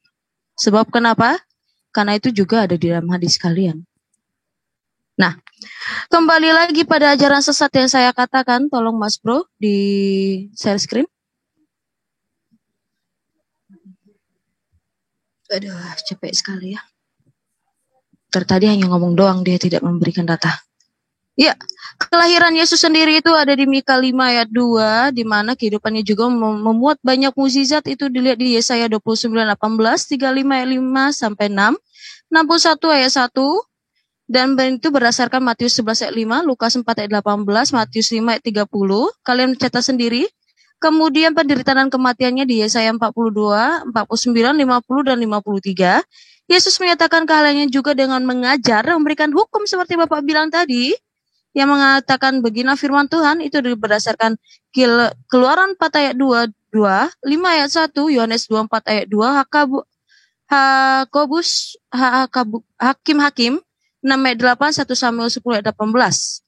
Nah, kemudian itu juga dikatakan bahwa oleh para rabi, namun Yesus berkata, aku berkata kepadamu, tetapi bukan dikatakan dari kata nabi atau dari pendahulu, melainkan aku berkata kepadamu di Matius 5 ayat 6. Ini lebih banyak, Pak. Kalau saya jabarkan di sini kayaknya habis waktu, tetap saya pada posisi saya menjelaskan iman saya dan kamu tidak bisa menjelaskan iman kamu. Kenapa dan harus Al-Quran itu mengambil penuh dari bidat-bidat atau ajaran sesat yang telah dikutuk oleh kekristenan. Kalau Allah dalam Maha Tahu, seharusnya dia tidak mengambil dari yang telah dikutuk oleh kekristenan sendiri ya Pak ya. Ya itu pertanyaannya belum selesai sampai sekarang dan tidak dijawab dan hanya narasi saja. Saya capek Pak. Saya memikirkannya dan Bapak memframing saya mengundurnya bukan untuk memilih-milih Pak. Saya mengundurnya memang secara teknis, saya tidak mempunyai laptop, saya makanya minta Pak Mas Bro untuk share screen yang saya buat. Tahu? Oke, good. Thank you. Waktu habis. Ya, Bro Zuma. Tapi mohon banget tuh Pak Zuma, bawa dong datanya ditampilin gitu loh. Jangan ngomong aja, aku juga bisa kok ngomong aja Pak. Gampang bagiku ngomong doang. Jadi kalau cuman PowerPoint yang tanpa poin itu buat apa? Aduh, alasan banget. Buat apa? Gitu. Saya kalau ngajar di kampus memang nggak perlu PowerPoint. Ya iyalah, kalau ngomong doang semua orang bisa. Karena sudah terset di sini. Sudah terset di sini. Ya. Supaya bisa kita lihat secara... Jangan karena Anda tidak sanggup, maka Anda menghadapkan materi kemudian Anda jadikan itu senjata. Jangan. Masa yang kasihan data yang saya sebutkan loh. Saya sebutkan data kitab. Nah, contoh misalnya, Anda menuduh Rasulullah Muhammad SAW itu epilepsi. Dah, berisik. Anda coba baca kisah para Rasul 9 nomor 3 sampai 9. Siapa yang epilepsi di sana? Tiba-tiba jatuh. Epilepsi? Baginda. Nah, itu baca kisah para Rasul 9 nomor 3 sampai 9. Loh. Oke, biar pelajarin gitu loh. 2 Korintus 12. Ini berapa kali sih putarannya? Dari tadi aku malas banget loh, Tok. Tunjukkanlah Galatia 4. Cuma tunjukkan jadi supaya jangan comot-comot ayat gitu maksud saya. Memang tadi saudara kalian itu nggak comot-comot ayat kamu. Yang tadi itu nggak comot-comot ayat gitu. Loh, pemahaman kalian kan pakai ayat itu, Pak. Gimana sih lo? Lah, gimana ceritanya saya membacakan ayat bahkan original teksnya wa qulil haqqu mir rabbikum faman syaa'a falyu'min. Sekarang gue pertanyakan, ayat yang gue bawa tadi sesuai nggak dengan imanmu bahwa kalian mengatakan bahwa kami mengimani Maria adalah Allah? Iya, kalian kan mengimani anaknya itu adalah Allah. Adinda, sadari ayam ketika bertelur menetas isinya ayam, kambing ketika beranak anaknya kambing, sapi ketika beranak anaknya sapi. Tuhan ketika dia dilahirkan berarti yang melahirkan adalah Pak Zuma. Sebentar. Saya membawa apa yang kamu imani, bukan saya bawa tidak kamu imani loh Pak Zuma. Ayo dong, apple to apple katanya Ustadz terkemuka. Masa sih menjelaskan iman kekristenan aja nggak sesuai, Pak? Apaan sih?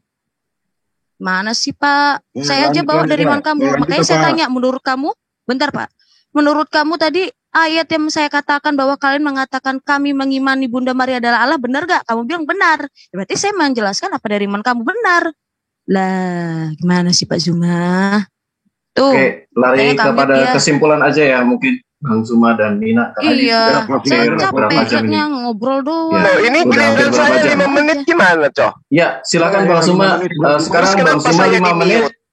Anda undang saya tidak mute. Saya tidak mute ya, bukan saya. Sekarang saya minta tolong, mohon Bang Zuma, memberikan tanggapan 5 menit.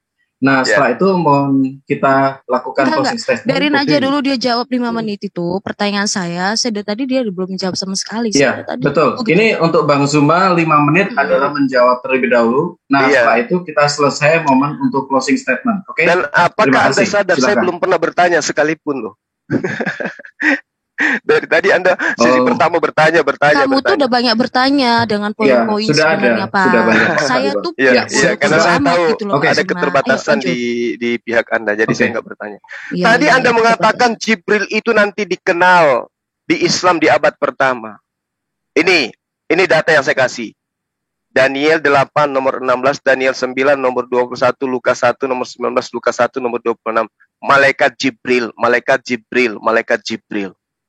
Oke, orang pintar itu gitu, nggak perlu PowerPoint, tapi tidak ada poinnya, tinggal disebutkan aja datanya gitu loh, ya.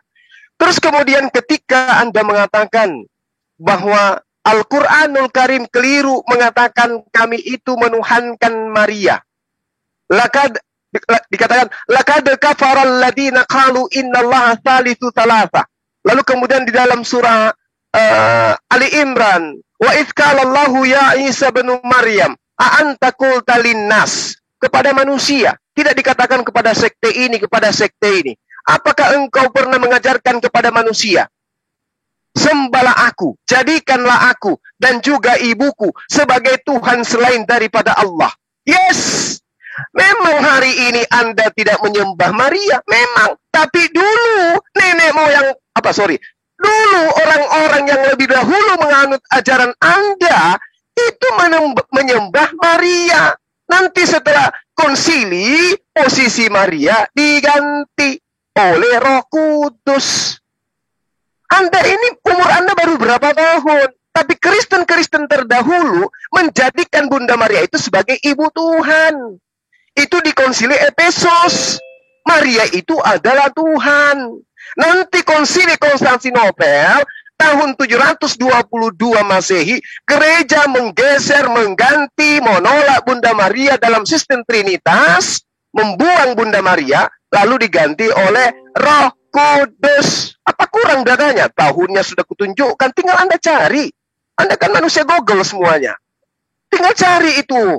Jadi dulu pada saat konsili Efesus, Maria itu adalah ibu Tuhan. Dan sekarang Yesus, Anda mengimani 100% Tuhan, 100% ilahi.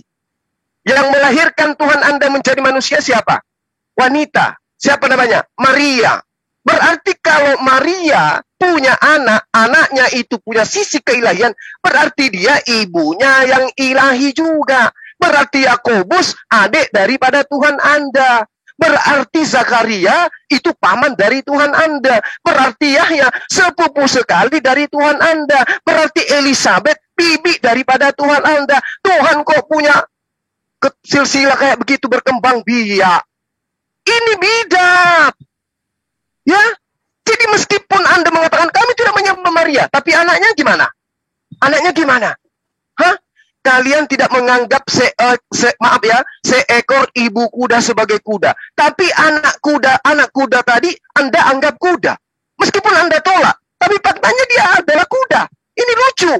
Anda tidak menganggap Maria itu sebagai ibu Tuhan, tetapi anaknya Anda anggap Tuhan. Ini yang rusak nih. Nih, yang di atas, yang paling atas, yang tumbuh rambut itu yang rusak. Anaknya dituhankan. Anak ayam dibilang ayam, tapi ibunya nggak dikatakan ayam.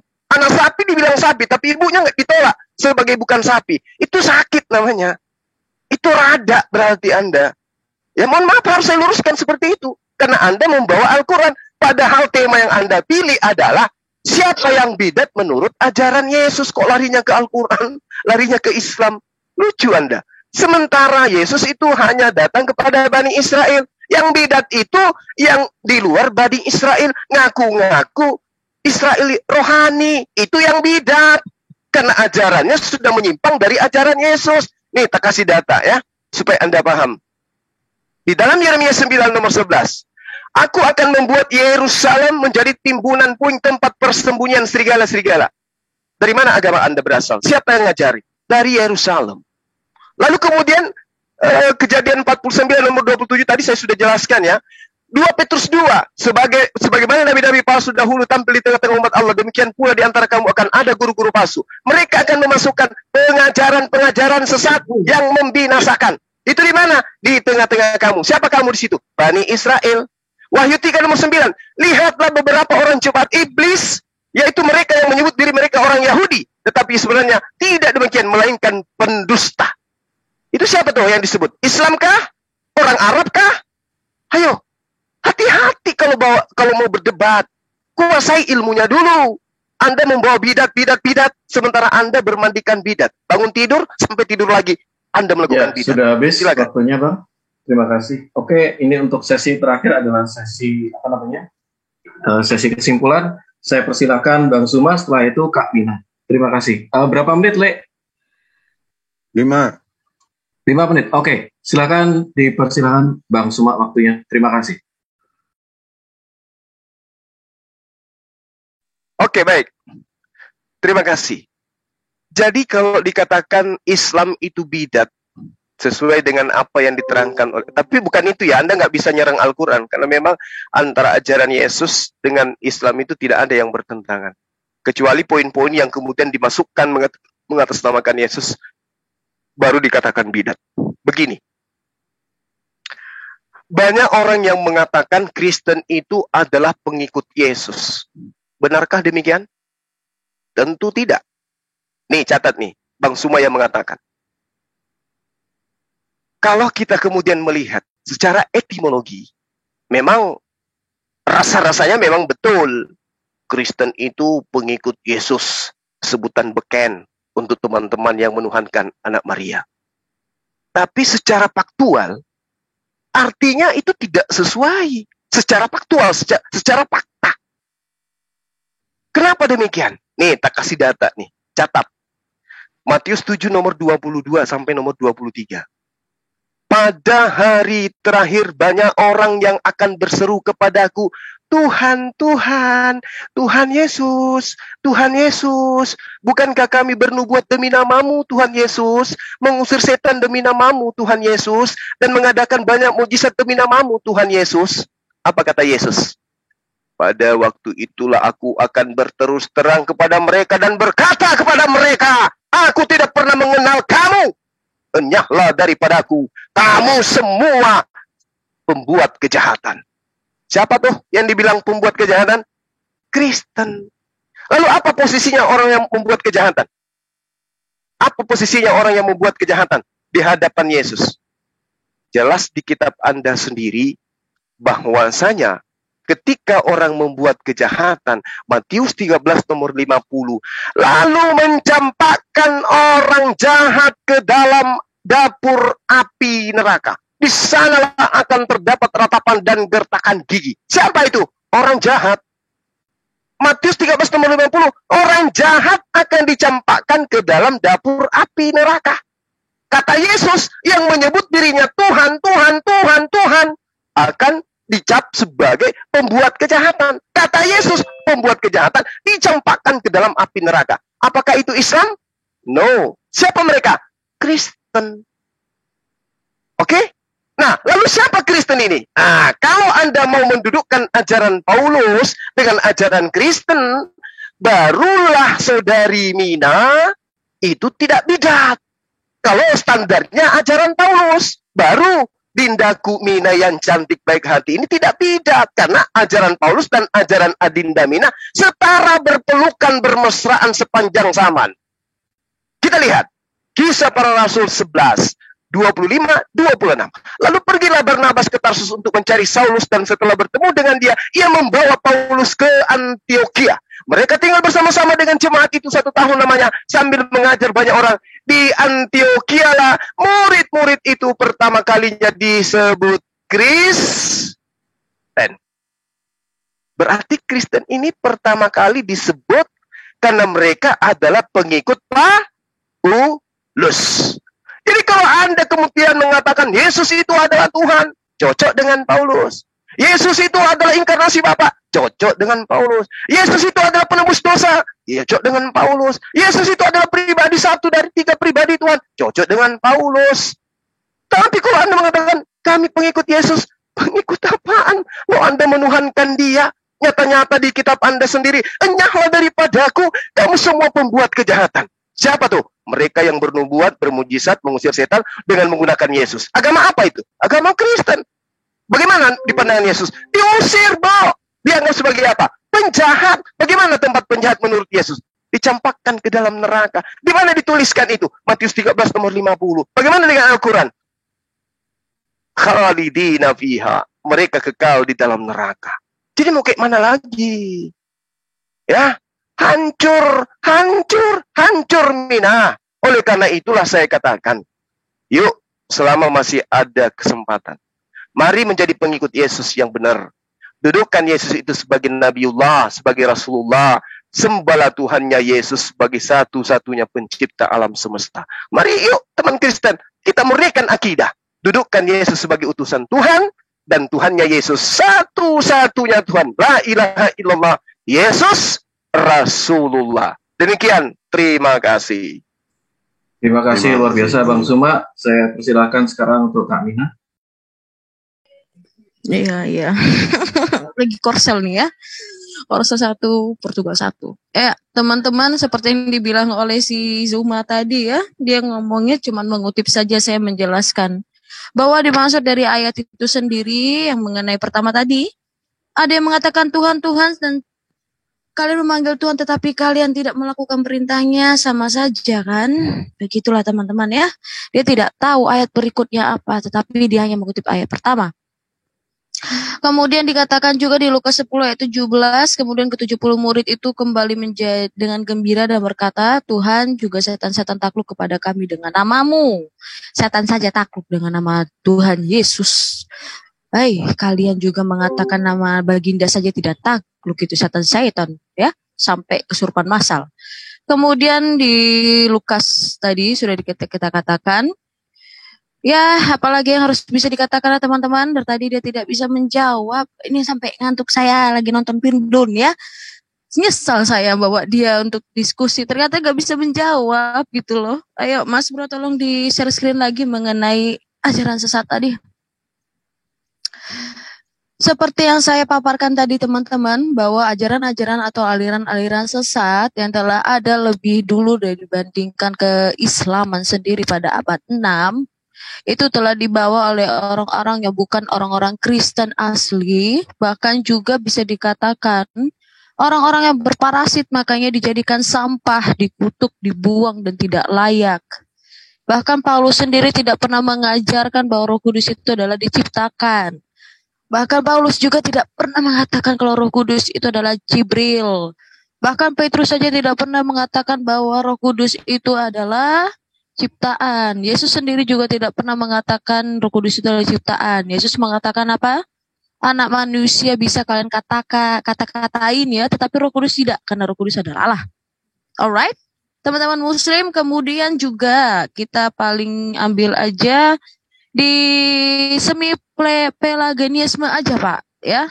Di mana kalian yang mengatakan kalau rahmat dan segala macam perbuatan baik, amal baik itu akan menyelamatkan kalian ke dalam surga. Padahal kan juga masih tetap meminta pertolongan dari Allah agar bisa masuk surga. Ini bertentangan sekali Pak Zuma.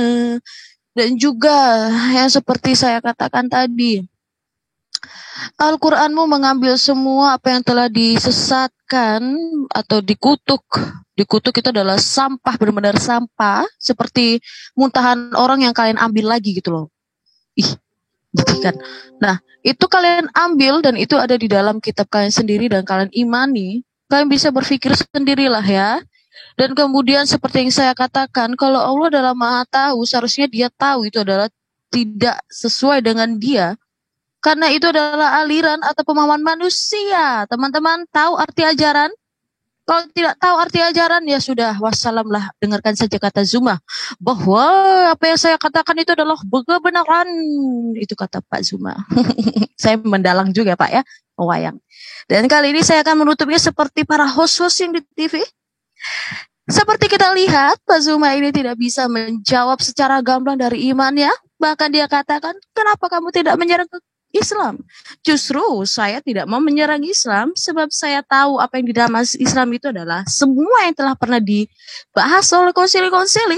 Nah, tidak perlu saya harus mengimani apa yang ada di imannya Bapak, dan saya tidak perlu juga untuk bernarasi-narasi panjang kali lebar seperti yang Bapak lakukan tanpa mengeluarkan data. Tahun 381 itu bukanlah mengenai konsili untuk mengatakan sang Theotokos sendiri. Seperti saya sudah menjelaskan, Theotokos itu artinya yang apa? Jalan.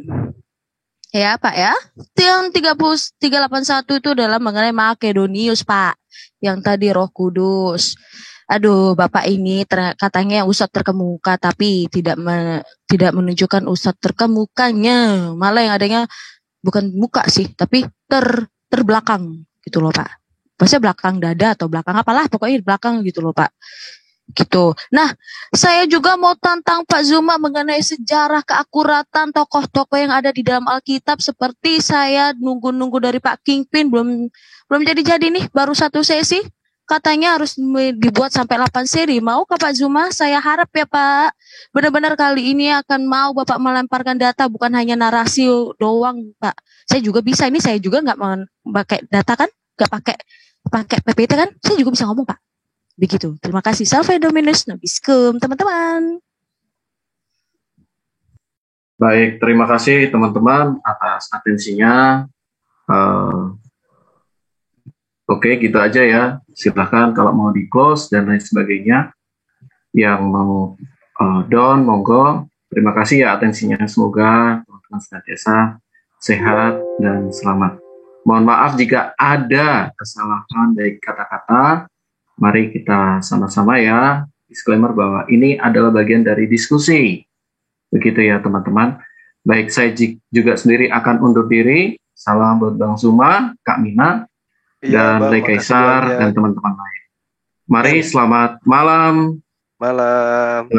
Dinda Mina, terima kasih ya. Iya. Oke, mohon maaf kakakku yang ganteng. Iya, makasih deh. Zuma, Iya, saya harapkan kamu itu bisa mendidik Zuma. Setanah air. Ya, boleh nggak bisa kamu itu mendidik? Jadi artinya punya dalil, presentasi. Saya itu hanya dengar-dengar gitu lewat. Saya orangnya pembaca begitu. Jadi kalau saya ada presentasi di layar, saya baca begitu. Saya nggak biasa, Pak. Saya dari dulu kalau dialog debat itu nggak Ya pernah. dibiasakanlah Kak, bawa. Iya, karena kami ini bukan hanya dengar Masa itu khotbah sih? gitu. Misalnya Enggak, ada misalnya bukti-bukti prasasti atau apa gitu, kita enak gitu. Jadi belajar buku apa yang kita pelajarin kan enak, ada referensinya gitu. Iya, kita nggak menggunakan kayak Tapi Ya. sebenarnya aku berapresiasi sih cara naratornya Bang Zuma ini bagus. dirimu Nah, juga saya bagus gini, kok. saya lihat ya dari presentasi ini Suaranya tadi. itu loh. Suaranya Ini itu. saya Kenapa biar saya katakan mengapa saya Sepsi. katakan saya belajar. Idi. Karena saya belajar dari ibu ini tadi. Dari saya belajar dari Mina, saya nggak belajar cukup dari Bang Juma, cukup. dari Juma, saya nggak belajar dari Juma sama sekali. Iya, nggak apa-apa, Pak. Saya minta maaf. Itu Bentar, sisi kelemahan ini saya. bahaya di situ. ini. Bahaya ini. Enggak, Kak misalnya Zuma begini, udah Bang Juma. menguji ini, bahaya. Jadi informasi misalnya dari Bu Mina ini, Muslim misalnya lah. golongan Makedonius kan, itu kan agak jarang dilemparkan gitu loh. Itu Iya, informasi iya, baru iya. misalnya bagi saya. Iya, jadi saya nggak belajar di diskusi ini, hanya belajarnya dari Mina begitu. Iya, Kalau Pak. misalnya Iya, saya Pak. tadi jadi belajar misalnya dari Juma tentang Islam, saya kan belajar jadinya kan begitu. Yang tadinya saya nggak ngerti, saya ngerti. Kan itu enak. Itu yang saya mau lihat dari suatu debat atau diskusi gitu. Ada Ya udah. beberapa dari Istirahat itu. teman Islam juga yang biasa juga menggunakan PowerPoint. Mungkin mereka bisa diajak, Pak, dialog. Kalau saya memang nggak terbiasa, Istirahat aja tidak Kak Zuma. terbiasa Udah malam, terikat udah dengan malam, udah malam. ini, dengan tulisan-tulisan. Ya istirahat lah, Gitu istirahat loh. lah. Udah malam. Oke, istirahat. selamat malam teman-teman. Saya izin pamit ya. Iya, Makasih. saya juga pamit ya, Makasih. Bang Kaisar. Makasih ya teman-teman semua. Sekali lagi, Oke, Dinda Bang Juma. Mina, makasih. Mohon maaf ya. Mm-mm. Oke, siap. Nanti kita jumpa lagi. Oh ya, Ya. Kak, mau nggak itu bahas tentang keakuratan sejarah tokoh itu loh? Masa Kak Kingpin masa berkali-kali dia mangkir sih? Kalau saya Luar sekali biasa lagi, itu. saya nggak bisa kasih data tertulis gitu loh. Saya nggak terbiasa Ya. gitu. Iya. Abang Mungkin mulu. siapa Ya, ya? ya. Mungkin Dinda Kores kali bisa. Dinda Kores bisa tuh dia. Kores pula. Itulah. Kores. Jadi masing-masing saya punya kelemahan di situ. Oke, saya kira sementara kelemahan itu, teman-teman, kelebihan. terima kasih. Hmm. Bapak tadi Ya, ya, katakan Bang Juma. kekurangan gitu ya. Ya, Gurunda, terima kasih. Ya, makasih ya semuanya ya. Ya. Ya, assalamualaikum Ya, ya. warahmatullahi wabarakatuh. Waalaikumsalam Semoga warahmatullahi Allah. wabarakatuh. Waalaikumsalam. Shalom. Yo, Tapi, makasih semua. Yo. Kenapa sih kawan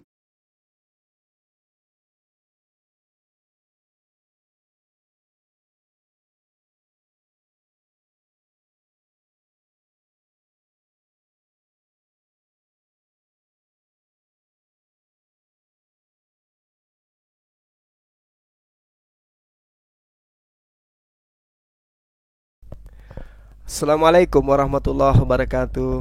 Oke, sahabat-sahabat, jumpa lagi kita ya. Aduh, benar-benar ngantuknya minta ampun. Sampai saya cuci muka berapa kali tadi? 3 kali saya cuci muka tuh, ngantuk kali. Allahu Akbar, Masya Allah. Terima kasih banyak ya teman-teman di live comment yang ada di channel kita ya. Jadi tadi siapa lawan kita itu dan juga salah satu partisipan di dalam Zoom minta saya gunakan data gitu ya. Padahal sebenarnya itu untuk menutupi kelemahan mereka. Seorang dosen kalau dia belum menguasai materi, ya pasti dia pakai kisi-kisi pengajaran yang kemudian biasa kita sebut makalah ya pada masa kuliah dulu. PowerPoint, setelah kemudian muncul Infocus untuk menjelaskan kepada audiens. Tapi kalau dosen itu menguasai materi, yang saya tahu di meja kuliah di kampus, dosennya hanya mengatakan memberikan kisi-kisi kurikulum terhadap mahasiswa. Dosen tinggal menjelaskan aja. Ketika kemudian dosen menjelaskan atau guru menjelaskan, menyebut satu data di halaman sekian, bab sekian, nomor sekian, tapi muridnya melihat di dalam buku itu salah, mahasiswanya pasti akan teriak. Pak dosen salah, Pak dosen. Di sini nggak salah. Data yang Anda sebutkan itu keliru, nggak sama seperti ini. Nah, dosen yang tidak percaya diri, takut salah di dalam menjelaskan sebuah data, gunakan PowerPoint. Karena takut kelemahannya itu ketahuan. Ya, tapi justru menurut teman-teman kita tadi itu adalah sebuah kekurangan. Jadi saya katakan ya nggak apa-apa, itu kelemahan saya di situ. Saya tidak bisa didikte oleh tulisan di atas kertas. Kelemahan saya tidak bisa didikte. Otak saya itu tidak bisa disetting dengan bacaan. Itulah kelemahan saya, teman-teman. Dulu sekedar antum tahu ya, sekedar sahabat-sahabat tahu, waktu saya masih sekolah, waktu saya pernah mondok ya. Mondoknya saya itu bukan pesantren seperti Ustadz Wafi, enggak. Saya mondoknya pesantren modern yang pelajarannya itu 50-50 dengan ajaran umum. Nah, saya mondoknya karena suka aja gabung sama teman-teman. Saya kalau mau ulangan, mau ujian, saya nggak membaca gitu loh. Lalu gimana cara Bang semua belajar? Teman saya yang sedang belajar, yang sedang membaca, saya minta beliau memperbesar suara. Aku tidur, aku baring-baring. Itu cara saya belajar dari dulu. Jadi ketika orang mau ujian, saya nggak pegang buku. Saya suruh kawan-kawan saya itu membaca. Setelah saya tanya, setelah beberapa kali saya ditegur sama bapak, sama orang tua saya, "Ini anak, kamu udah mau ujian, saya belum pernah lihat kamu pegang buku," kata dia gitu. Akhirnya saya jelaskan, waktu saya bayi, lalu kemudian saya beranjak belajar jalan, apakah saya berbicara itu manggil ayah, manggil ibu, minta makan? Awalnya saya membaca. Ada buku gitu saya baca.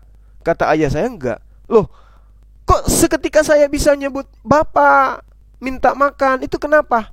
Kata ayah saya, karena kamu mendengarkan orang-orang di sekelilingmu untuk kemudian memanggil apa sesuai dengan objeknya.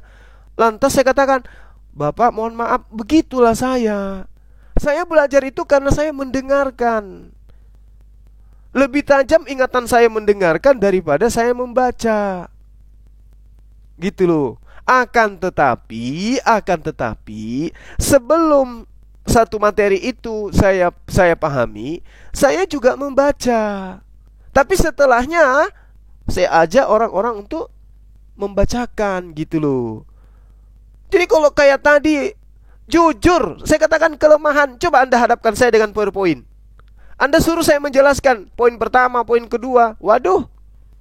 Kenapa? Antara pemikiran saya dengan narasi yang akan saya bangun itu tidak bisa kemudian terkoneksi dengan baik. Kenapa? Karena saya digurui. Digurui oleh apa? Digurui oleh apa yang tertulis. Gitu loh. Digurui oleh apa yang tertulis di papan. Itu yang harus saya jelaskan. Sementara lisan saya ingin menjelaskan apa yang ada di dalam benak pikiran saya, bukan yang ada di dalam tulisan itu yang ingin saya jelaskan. Jadi ya entah itu adalah kelemahan atau itu adalah kelebihan, ya saya serahkan kepada Allah. Karena memang saya begitu. Dari dulu udah kebiasaan, mau kayak mana lagi. Yang penting saya mendengarkan, insya Allah besok saya uraikan itu. Gitulah cara saya belajar. Dan itu dari dulu kayak gitu. Ya. Makanya susah kalau saya mau berdialog, mau berdebat, harus pakai PowerPoint segala macam. Susah saya. Itu kelemahan saya gitu loh. Iya, kalau bawa PowerPoint itu bukan debat. Itu Itu sedang menyampaikan materi gitu loh. Nah, kalau kita bawa PowerPoint, bawa materi, artinya kita sudah siap untuk ditanyai tentang materi yang kita bahas. Tapi ini kan tidak sifatnya bukan seperti itu. Sifatnya kita menjelaskan, Anda mencatat. Ketika ada hal yang tidak sesuai dengan pemikiran Anda atau masih kabur dari penjelasan tersebut, Anda boleh bertanya gitu loh. Tapi kalau PowerPoint gimana itu ya bilangnya? Nah, tengoklah tadi apa yang terjadi dengan dia. Monoton kan, garing kan, bikin ngantuk. Saya sampai 3 kali cuci muka loh. Bukan sombong, tapi memang faktanya kayak gitu, mau kayak mana lagi.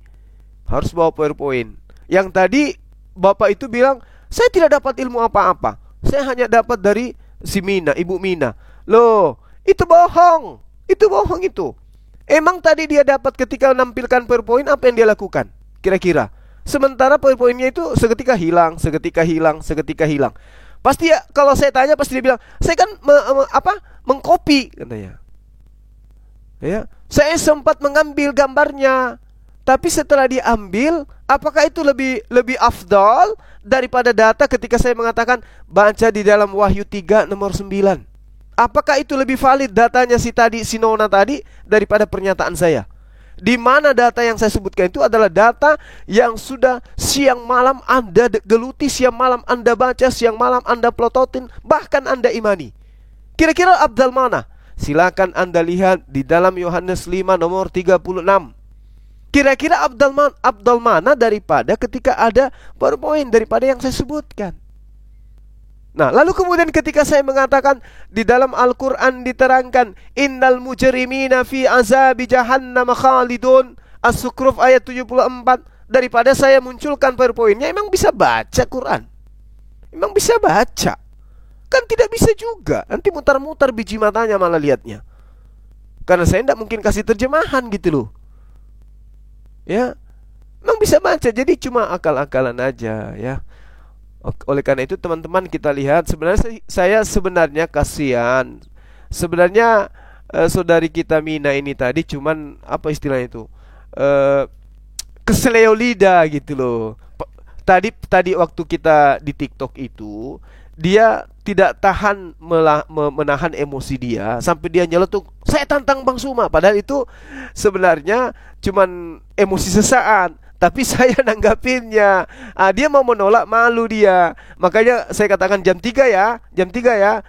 Dia katakan iya. Ternyata dia selesaikan waktunya PowerPoint. Mungkin ada di antara teman-teman kita yang dari Kristen, apakah itu Herdi atau siapa yang membuat PowerPoint itu. Tapi yang kasihan, membuat PowerPoint itu berjam-jam tapi hasilnya cuma kayak gitu. Itulah yang dikatakan hancur Mina. Kembali lagi slogan yang lama muncul. Iya, jam 3, jam 10.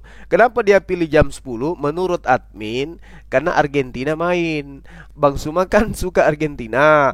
Jadi kalau misalnya Portugal. Jadi kalau misalnya dekat dari jam mainnya Portugal, bisa dibatalin oleh Bang Suma. Tapi saya katakan dakwah demi kebenaran, jangankan Portugal ya. Ya jangankan Portugal. Por pun saya tinggalkan. Allahu Akbar, mati balik. Mati balik.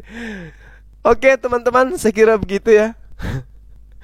Saya kira begitu teman-teman, lucu aja, sedih, iba sih. Kayak mana lagi ya? Kebenaran itu harus diungkapkan, karena kebaikan itu tidak menutupi kebenaran. Kebaikan tidak bisa menutupi kebenaran. Jadi kalau misalnya saya baik sama Dinda siapa tadi, Mina, kebenaran itu tidak bisa ditutupin. Kebenaran harus tetap disampaikan meskipun Mina hancur. Hancur Mina. Demikian sahabat-sahabat sekalian, terima kasih yang telah memberikan sumbangsi stikernya ya. Luar biasa antum semuanya, dan juga sahabat-sahabat yang ada di live comment. Meskipun Anda tidak memberikan stiker, tapi Anda tidak men-skip iklan, atau kemudian Anda pada saat bobok seperti yang biasa aktifkan YouTube dengan tidak kemudian skip iklan. Nah itu sangat membantu, karena kenapa? Kita ada bina penghafal Quran IT di markas MMCI, ada sekitar kurang lebih 10 orang anak jalanan yang kita sedang didik di sana, dan mereka itu bisa melakukan apa yang ada saat sekarang ini berkat dari teman-teman netizen yang selama ini tidak skip iklan, yang ikut meramaikan live channel Bang Suma, sehingga ada hasil daripada monetize. Itu kita gunakan untuk saling membantu, juga termasuk pembangunan masjid kita dan juga anak-anak yatim piatu. Karena kenapa? Anak-anak yang saya pekerjakan di tempat wisata itu semuanya adalah anak yatim piatu. Semuanya anak yatim piatu. Tak ada ayah, tak ada ibu. Itu yang dipekerjakan di sana, kurang lebih 10 orang juga.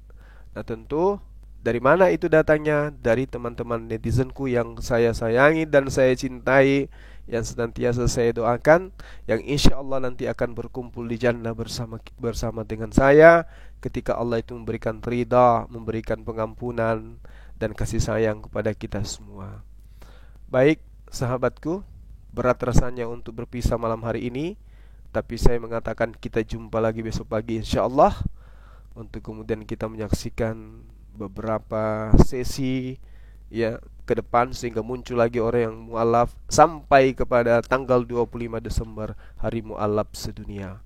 Demikian, subhanakallahumma wabihamdi, asyhadu an la ilaha illa anta, astaghfiruka wa atubu ilaihi. Salam tauhid, salam satu Tuhan, Allahu Akbar. Assalamualaikum warahmatullahi wabarakatuh.